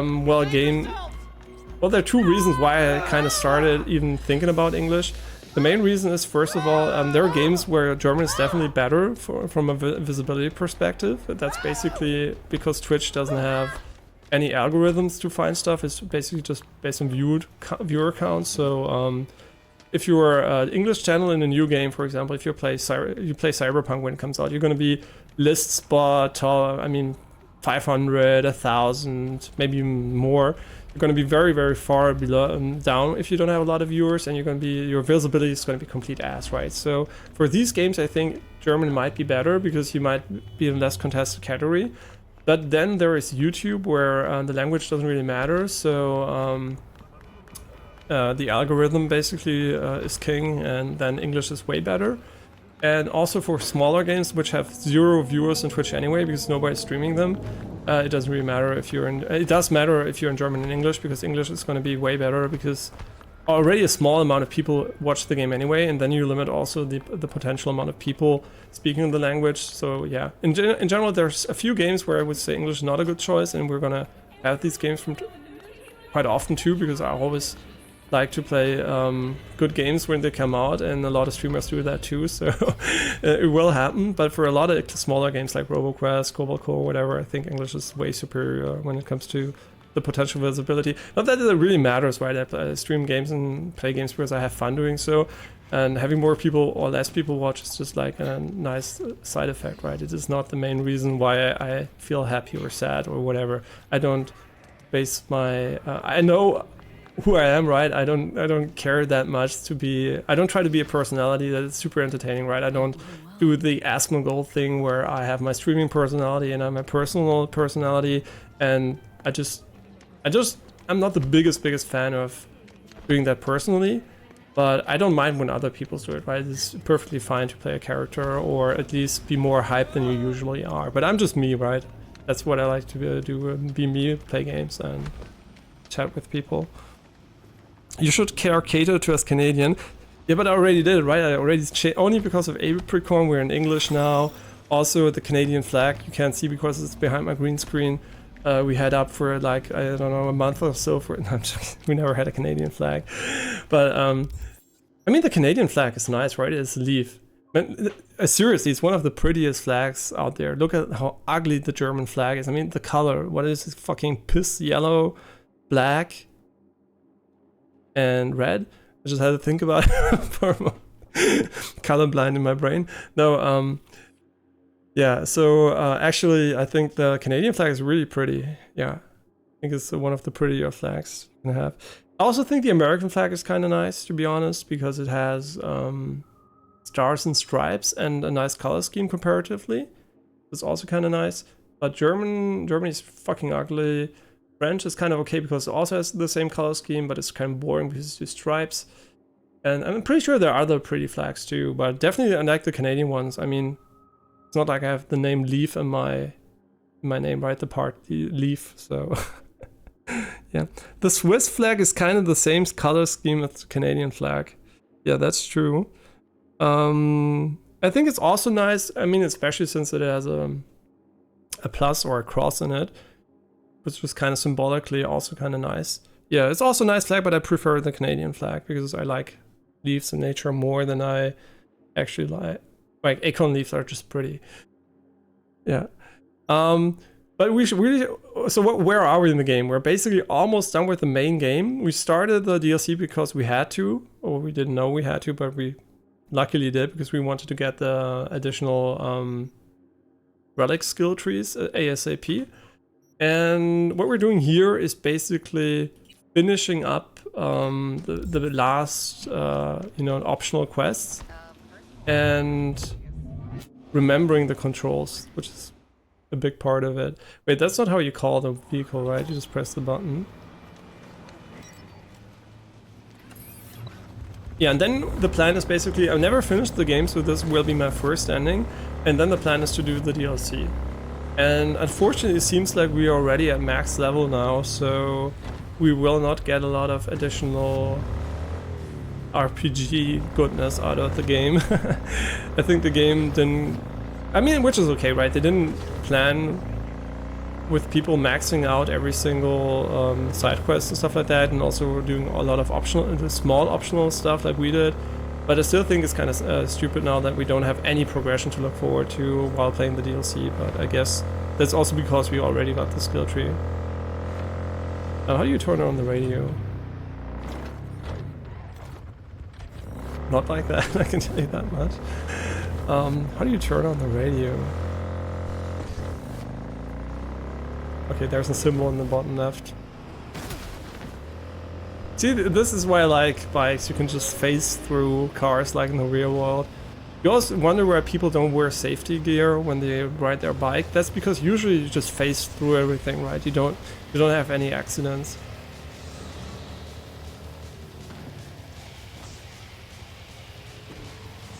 Yeah, and what I really noticed, right, the game is super pretty. It's fully path traced, blah blah blah. It looks really, really cool.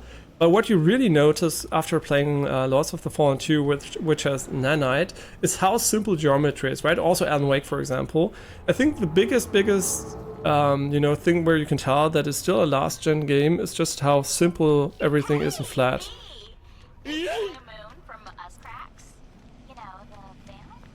Whole of Night City knows you. What's cracking? It's Blue Moon. I've got a problem. Mean you're not calling to ask me to be your backup dancer? Just kidding. What can I do you for? It's about a fan of mine. The, Oh, I remember. variety. I've been getting death threats. A lot of them. All sent to my private address. I'm also being followed. I can't just wait around until something bad happens. We have to find him and deal with him. I don't know how much you charge, V, but I'm prepared to pay whatever the cost. Believe me. I'm usually free. How do you know the threat's real and not just a joke in poor taste? V, that last letter I got was a bomb. Security got to it first, of course, but... You see what I'm dealing with? Uh-huh. Doesn't get more real than that. Can't your bandmates do anything about it? You seem like a bunch of girls who can take care of themselves. Hey, I don't even know what this guy looks like. We need to catch him in the act. Like, quietly. As for us, you said it yourself. The whole city knows our faces. True. Our guy. You know anything about him? Nothing. Only that he signs his letters GC. Not much to go on. Clue nonetheless. Happy to help out. Whew, Harry was right. You're like super chill. Yeah. Stop.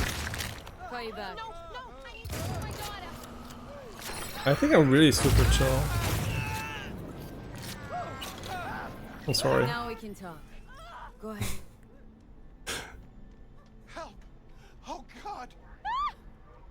Can we talk? You catch something suspicious, like you see the guy, and you're 100% sure it's him. I'll know what to do. No, wait. We're not killing anyone here. Wait, what? For the band's like PR and stuff. All we want to do is teach him a lesson. Whatever. You make the rules. Awesome. So just go to Kabuki, sit on the bench, and wait for me. I'll come to you. I think she made a mistake by actually taking us for the job. I don't know why. we end up killing everybody. So, okay, but I really want to go into where is it? Where am I stupid?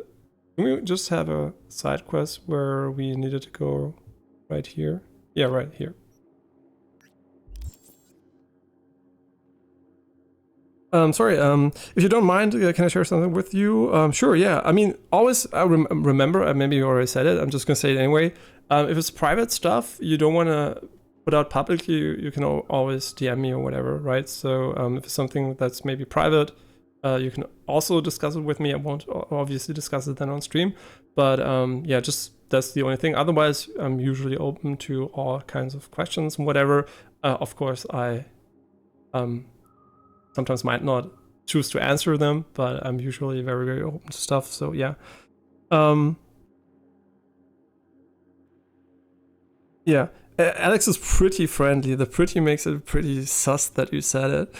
If you have a medical question, you can even ask that. He's willing to help so far as he can. Yeah, usually, but I will refer you to medical professionals. Since I'm not in the US, I'm not going to get sued for it. So I don't have to say this is not medical advice or whatever, but I'm usually going to say it anyway. So yeah.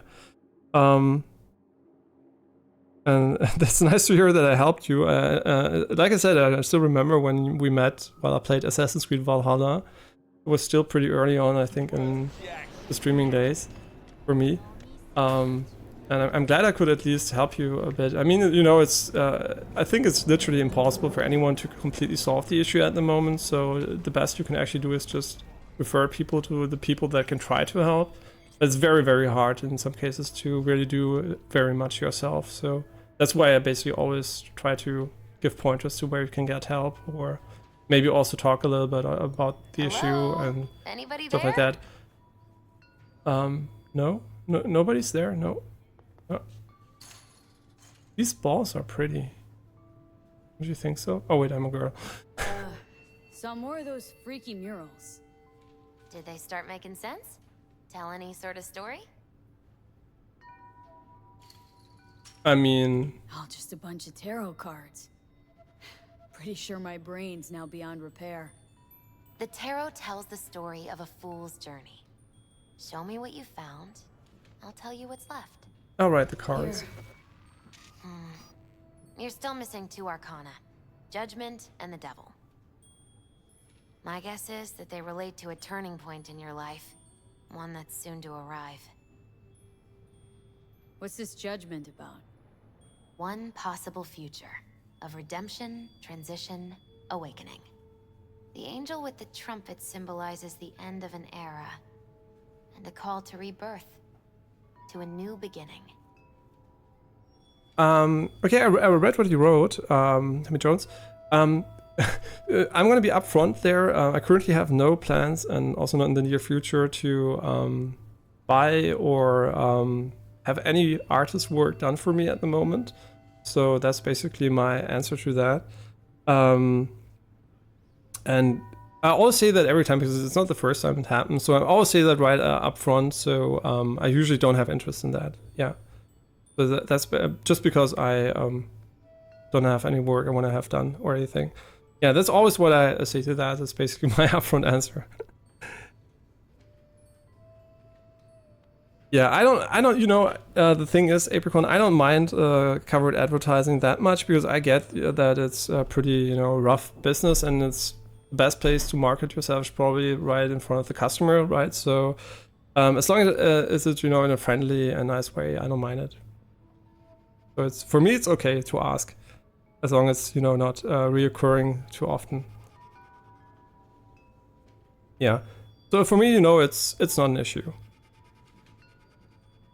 What the real issue is, right? There are people that come into a chat and they just they follow you, and then they write you a DM. And these people, by the way, it's not necessarily that it's not a legit thing, but every single time a person opts to DM you instantly instead of writing into chat, it usually means the people are probably hiding something or are it's kind of fishy, right? So if you're a streamer yourself and somebody writes you a DM instantly, usually would opt to completely ignore these things because that's really unprofessional, right? If you want to talk about something, do it openly and not behind the back, or do it via a business email or something like that. So that's also fine. But what I really don't like is people just DMing instantly, stuff like that, because that's usually just whatever. I mean, that basically is just maybe even a bot just coming in, DMing, and then going on. Yeah, but so if it's like a legit, conversation and then just the question, I think it's perfectly fine. Yeah. Yeah, so I'm just basically upfront about it, but I don't really mind it, so it's fine. Rather not run into the devil. Feeling he's bad vibes. That's the card of primal dormant desires, but also the will to survive. Doesn't sound so bad, actually. It also represents a false world, the trap these desires lay for you. What's up with the wandering fool? The fool is you and Silverhand. You've traveled a long road together, discovered your potential. Where are we headed? Your destination is the world, the final arcanum. Both of you waged a war on the world, so there are two possibilities. Declare victory, or make peace. Could lose the war, too. Yes. Unfortunately, that's true. Thanks. Didn't get much out of that, but thanks. You'll understand when the time comes. I can't explain everything. All the tarot can tell me is that you will reach the world by one of 4 paths. Meaning? The final leg of the journey goes through the sun, the star, temperance, or the devil. Could just die, not even get that far. Is she hinting at different Come endings? on. You won't let that happen. Take this. It's all I can do to help. What the fuck? Good Yeah, what? luck, V. On whatever road you choose. Hey, Misty. Happened upon some more murals. A little different, D's. Can't say exactly how, just different. Describe what you saw for me. If I ever thought of sub badges, I mean, yeah, I did think about them and also about emotes. But as I said, my primary. I've got my head in the clouds. Earth to be. Yeah, wait, I'm just talking here. Misty's really impatient. Yeah, but the main thing is basically, if I would do them, I probably would do them myself just for fun. And also, I still don't want to give too much incentive for anybody to subscribe, right? Anybody The less there? cool stuff there is, the less people are going to do it. Even one person I can save a few bucks so they can spend it on something useful is already a win for me. Yeah, and Apricon already lost because he actually subscribed without any reason, so but thank you, but still, I don't know why. Misty is easily my favorite character. I like her. I mean, visually she's also cool. She's definitely also top visual character. Say I've got my yeah, head in okay, the okay. clouds. Saw Earth a to painted be. figure, star or pentagram behind them. Devil's Dealing's your area of expertise too? The King of Pentacles.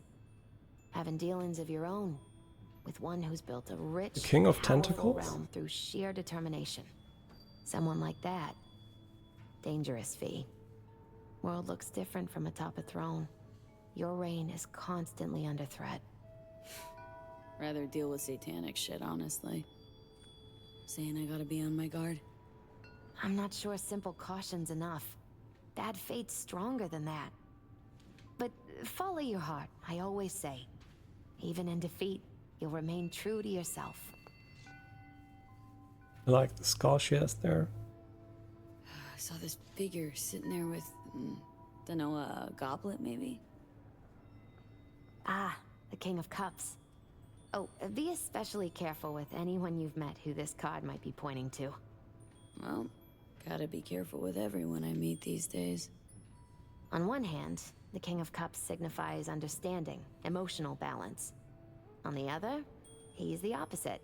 Manipulation and spiritual crisis. And V, hun, the last thing your spirit needs is even more chaos and disappointment. Oh, I thought you just reminded me to drink a cup of Thanks, tea. Misty. I guess. Still gotta wrap my head around this. You know where to find me if you need any help, V.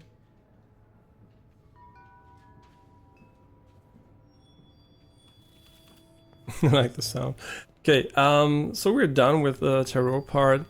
I don't know if it's just a way for the game to actually tell us there are different endings. Oh, pleasure. Bravo. Yeah, bravo. Okay, sure. I'm just gonna do everything here. I remember most of the story stuff, I guess, a little bit, so it's not that long ago, but still. Not 100%, but I'm pretty sure as soon as I talk to the people, I kind of will remember what it is about. Yeah, I can imagine this would go a little bit quicker here. Yeah, but now since I started the game back up, I'm pretty sure we're gonna do it, finish it pretty quickly. Just like Persona. No, it's not like, seriously, Persona 5 is gonna be finished one day, 100%. It's like, just a matter of time, right? Unless I die before I finish it, we're gonna finish it.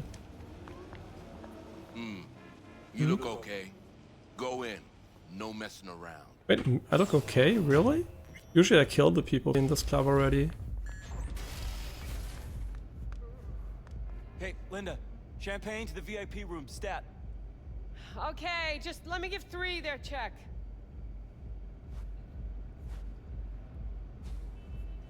Nice tunes. Good work, music. Yeah? Wouldn't know. I've filtered out music and other ambience since I started here. Be deaf already if I hadn't. That's really smart. Busy night, huh? Real busy. Yeah. You looking to spill your sorrows? This ain't the time. Whoa, he's really bad at his job, isn't he? Looking for Liam. Liam Northam. Ah, that one. Fuck. Can't stand that gunk. Bad tipper. Uh-huh. Plus he's a jackass. Output's even worse. Output, huh? Interesting. Anyway, where's he at? You know I can't tell you that. Wait, how much money do I have currently? I think... Let's see, is he nice? It's important. Sure it is. You don't look like someone gets caught up in bullshit, but I can't. Seriously, sorry. I mean, he's just gonna give it to us. Can't, huh? But know what I can do? Crush your skull like a can of Nicola. Think if you really want to say no. Use that skull sponge while you still got it. In the VIP room with some new output.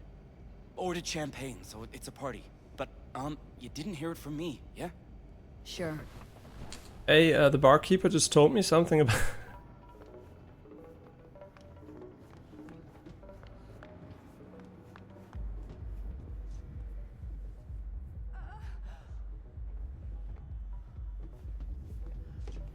I just...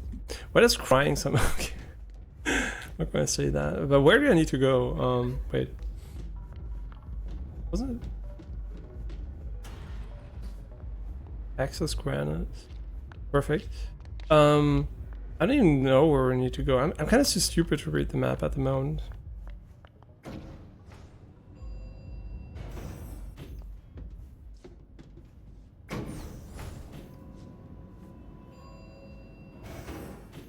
Right, let's see what's here.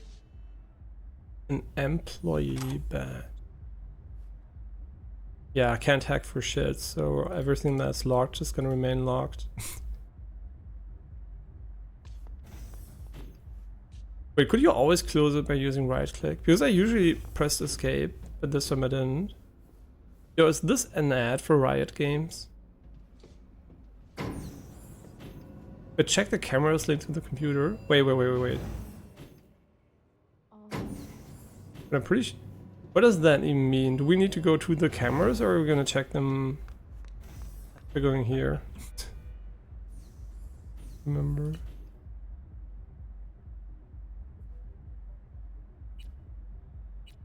I mean, we can turn them on and off. I'm really curious how fun the game would have been if we didn't choose to just kill everything that annoys us.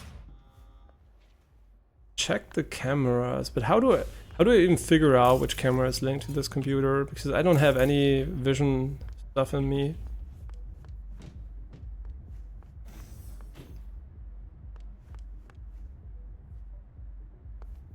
Check the camera. How do I check them? All right, I can just click here? No. I actually don't know. These are just files, right? Maybe?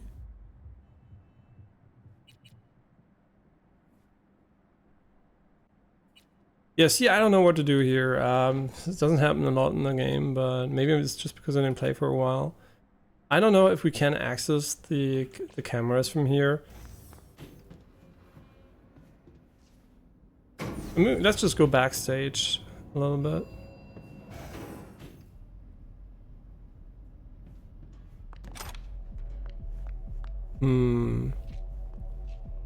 I feel stupid for not knowing. I mean, I think we have to scan the cameras or something, right? You can't even sprint here, so... Actually, I really don't know, because the entire area here is highlighted, so I guess there should be a camera somewhere. Was there another scan feature I'm not using? I don't think so. Just playing basically on muscle memory, so I have no idea what I'm doing.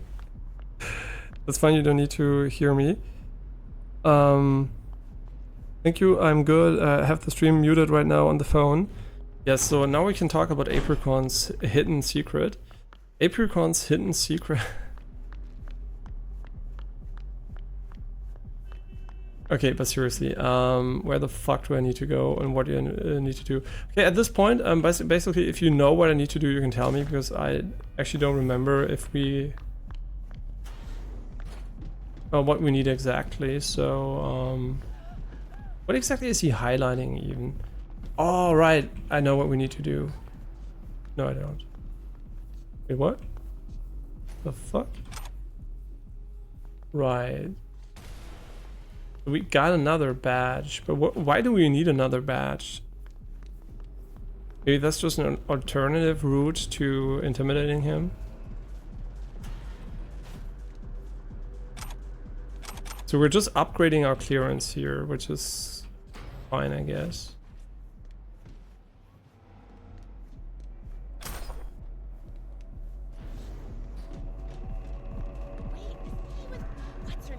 Find proof of Liam's betrayal. Doesn't look like we're gonna find any proof, because I don't know where to go to find it. I mean, these doors aren't even, you can't even open them, right? So...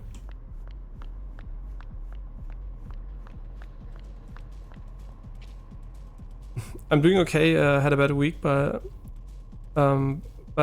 it's okay now again. I'm just translating, right? I mean, wait, you already said in English. But I already spoke to you about that before too. The medkit looks really cool, but I can actually fucking do the mission now. Wait, is this baby where we need to go? I mean, this is just, no, this is just the entrance, right? There was another elevator. I'm pretty sure we just need to go for the other elevator instead. But I might be wrong about that, so...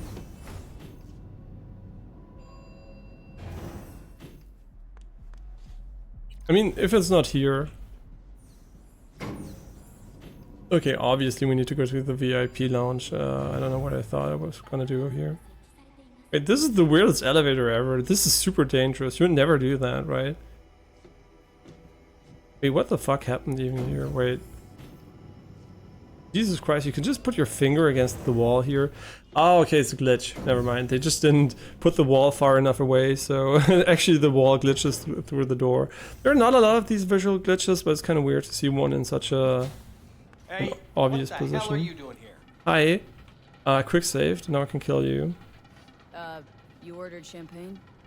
Yes, and we'd like to enjoy it in peace. Oh, okay. Sorry, system said the order was still open. I couldn't give two fucks about your system. Get out! Wait. Can I confront him? Get the hell out!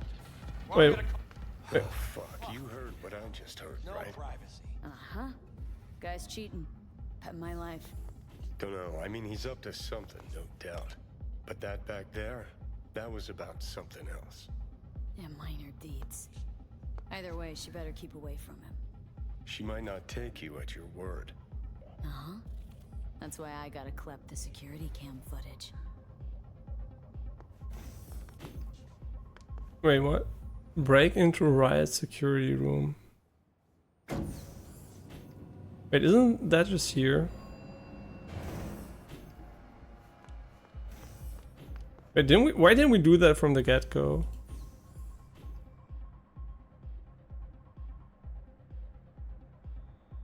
I would love to steal it, honestly, but I don't know what they mean.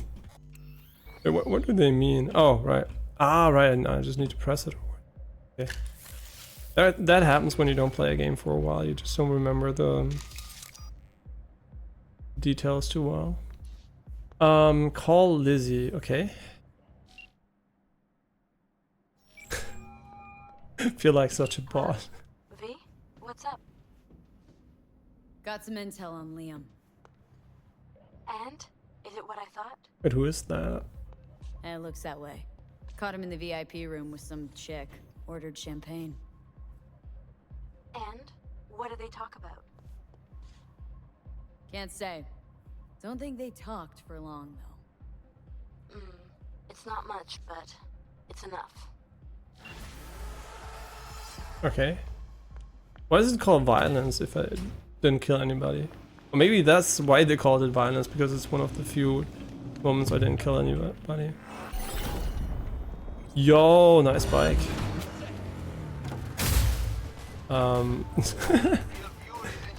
Yeah, it's beautiful. I really like this. Wait, what the fuck? Yo, wait, it's the police. Oh, I don't want to kill those guys. Yeah, let's just do one of these to warm up our driving skills. But I need a little bit of music for that.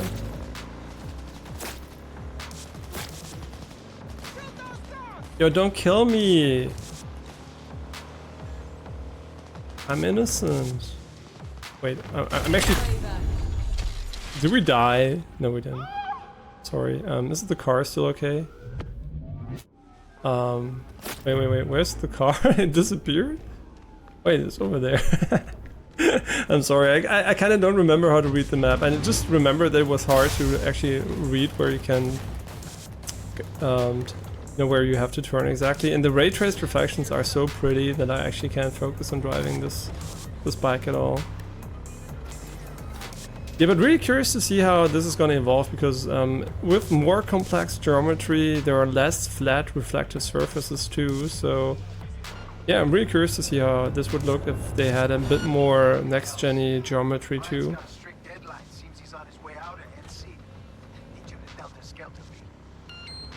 Yo, I'm deltaing as much as I can. I mean, 1 minute 30? No way I'm gonna make that.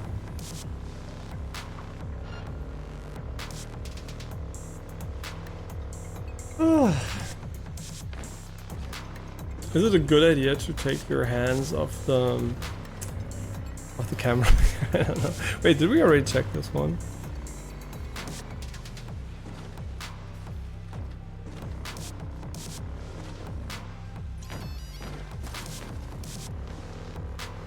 I mean, 1 minute or... I mean, is that even possible? I actually don't know if that's possible. It's so far away. See, I can't really read this shit, so... I think it's... Oh wait, this is wrong. Yeah, there's no way we're gonna make it, I think.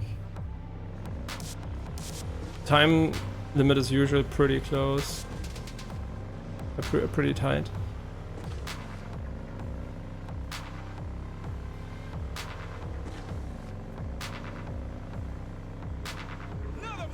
Yeah, really curious to see how GTA 6 what it's gonna look like. But I mean, we already had the leaks, but the leaks were from a very early version, and you know, not really. The game's gonna look amazing anyway. So I don't know if it's gonna support a lot of ray tracing, but I would assume it does, right? Because this would be such an easy win for the game on PC, and their long-term goal is to make GTA Online attractive. And why wouldn't they add a feature that might only be applicable to future hardware? Come on. Instructions were clear as day. What? Oh, fuck you, bitch. Get part of your kind. Fucking Call you back. frustration.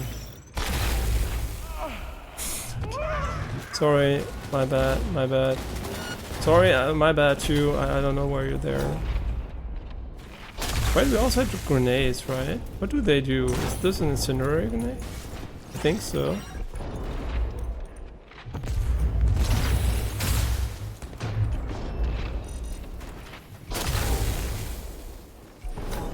Yeah, this is a turn-based RPG, by the way. You can just stand there. Hi. Sorry, not on purpose. My bad, my bad.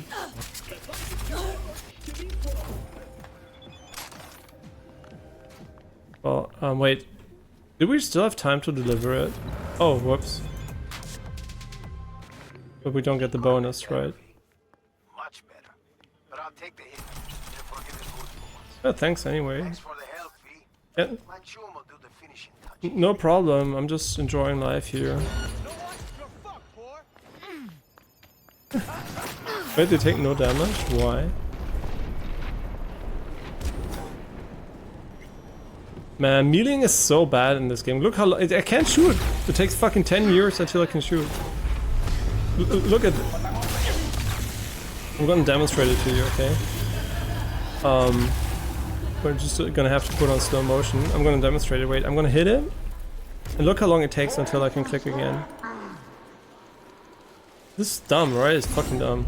It makes meleeing so bad. I mean meleeing, sorry. Yeah, I think we have a really good build, by the way. I mean, for somebody that didn't look up anything, I think it's a pretty good build. We basically can't die and we kill everything pretty quickly, which is really nice. And I'm really glad we took the break after really finishing all the build stuff, so I don't need to remember anything. And this would look amazing on OLED TV with HDR. HDR streaming when? Come on, I just want to get our loot, man. What the fuck?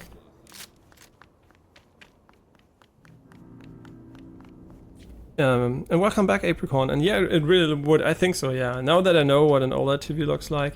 I mean, you know, that's what got me really thinking about the Sony Portal. If you don't know what that is, it's the handheld from Sony, which is not the PS Vita, and basically is only a screen with a controller. It doesn't have any internal computational stuff going on. Well, heavy computational stuff, so it's basically a screen and a controller. And it can only be used in conjunction with the PS5 when you're... I don't even know if you can use it on the go via mobile network or anything, but it basically is meant for in-house use, basically, where the PlayStation is also situated over Wi-Fi. And I think the thing that really puts me off is just reading about how amazing the OLED on the Switch and the new Steam Deck is. And then seeing that the thing that only is a screen and a controller doesn't have a fucking OLED display. Like, what the fuck are you smoking at Sony? Why didn't you give it a fucking OLED display? Like, everything else, right? I really thought about it. I thought, hey, that could be really cool maybe. Once we maybe have more people here playing on the console and we need the screen for something else.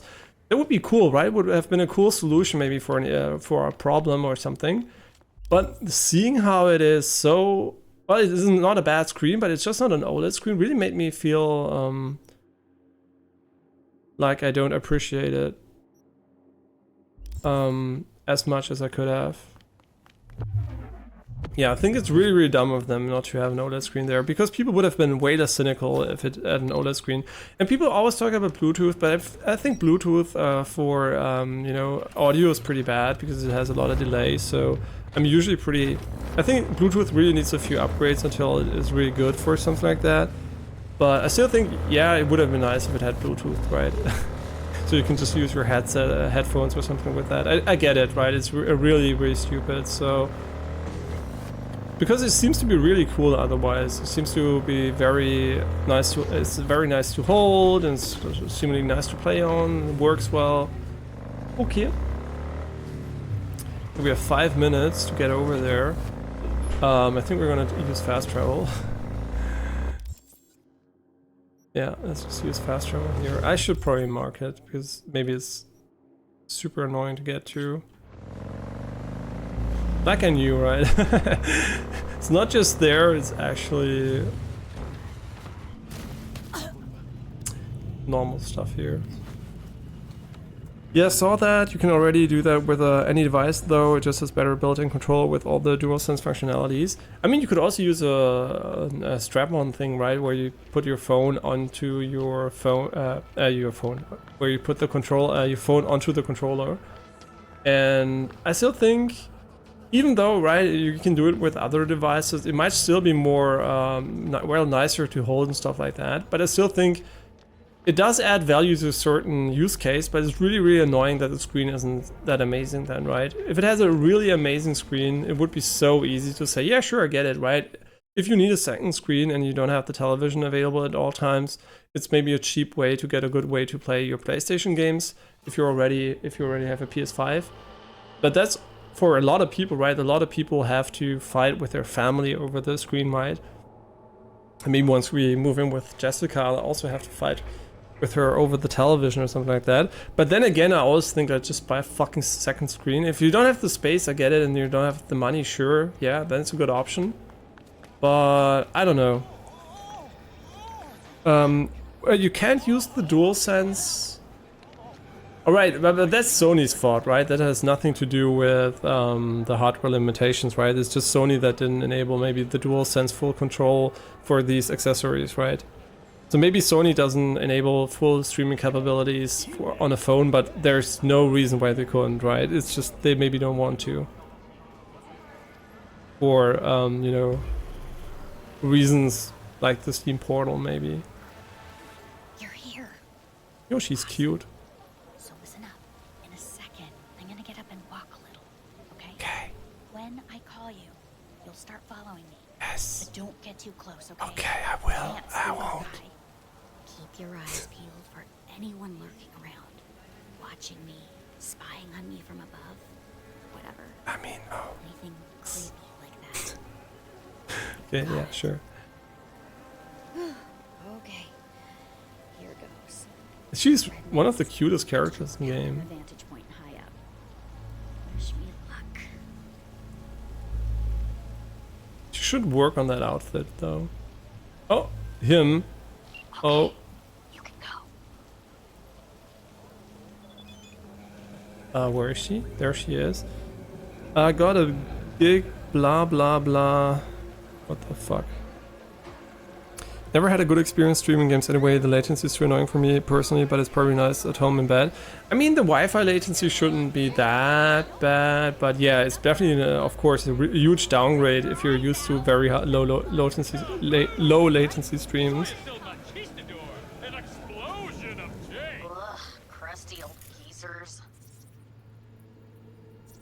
Is it him? Make sure the stalker isn't lurking on any level of Kabuki roundabout. I mean, I think it was him, right? I think it's him.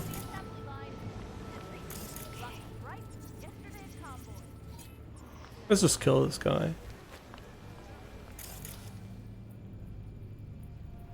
She has frag grenades. Are you stalking her? Huh? I don't know how this works actually. We might fuck up completely here. Oops, sorry, where's she?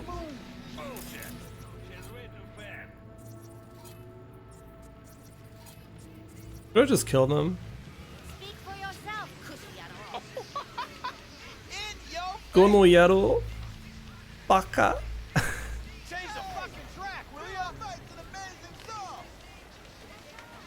Could kill these people, but I don't want to kill them.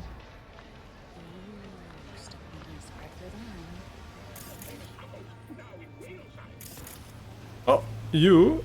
I mean, she's following her, right? Pretty sure it's her. Let's just fucking kill her. Nope! Thunderstalker, stay where you are. Oh, okay. Be careful. And remember, no killing, please. Let me know when...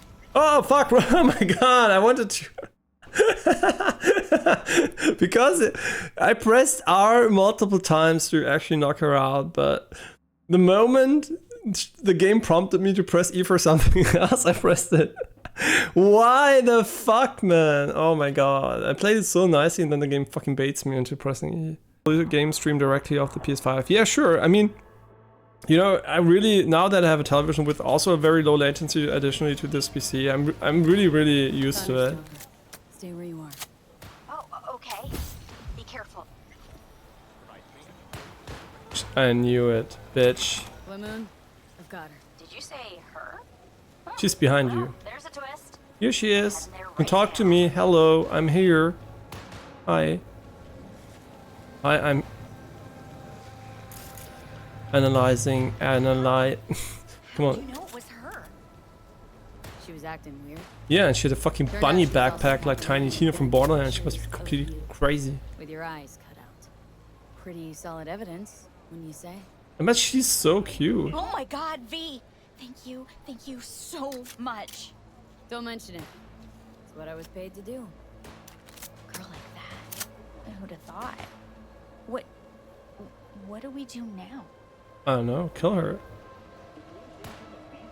Kill the stalker.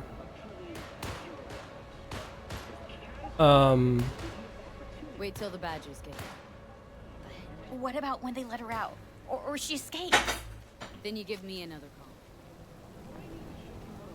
Okay. You're right. Thank you. Now you know what? Ah, fuck it. Fuck. Wait, I can't kill her? Go get a stiff drink. Cool your nerves. Take care, Bruno. Don't worry about it. It's settled. Yo! If I, right. I wanted to kill you anyway because you're free XP. Hi.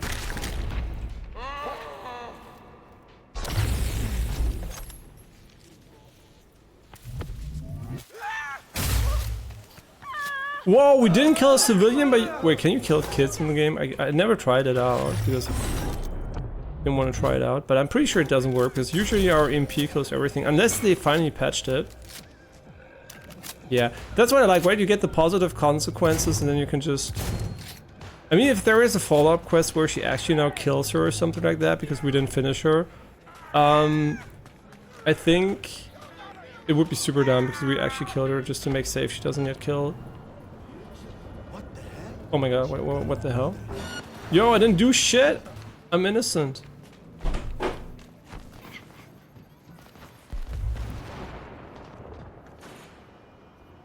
Why would they fight me?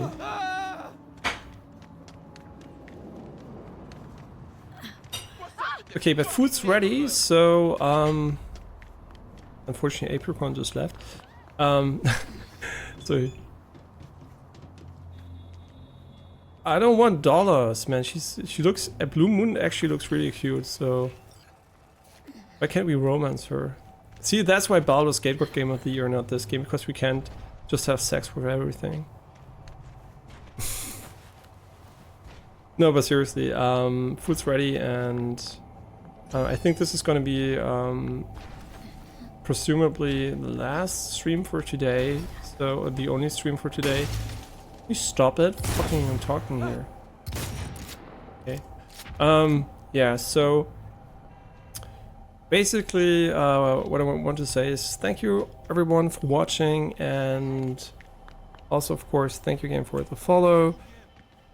Tammy Jones, and I hope all of you have a great evening. I surrender. Not. Okay, no, seriously. I usually don't kill cops in the game. I don't know why I just did that. Okay, but what I want to say is thanks for watching, and I'll see you tomorrow, I guess. Maybe. Hopefully. I guess tomorrow, right? And tomorrow, I think what we're gonna do is we're gonna start with Cyberpunk and just grind a little bit so we get the game going, so we can get back to Alan Wake 2 too. So Alan Wake 2 too. But Alan Wake 2 would be the correct wording here. Yeah, but as always, thanks for watching, and I'm just gonna. What the fuck? Wait, is that actually a feature, or is that a bug? It looks like a glitch, but it might actually be a feature that the game tells you that you're close to the end, or... Oh, it actually just was a bug. Okay, never mind. You never know, right? If it's the theme. Maybe that was the idea, right? Nobody knows how bugged the game is because it should be bugged. But whatever the case, as always, thanks for watching, and I'll see you probably tomorrow. Maybe very short soon, but probably tomorrow. So thanks for watching. Bye bye.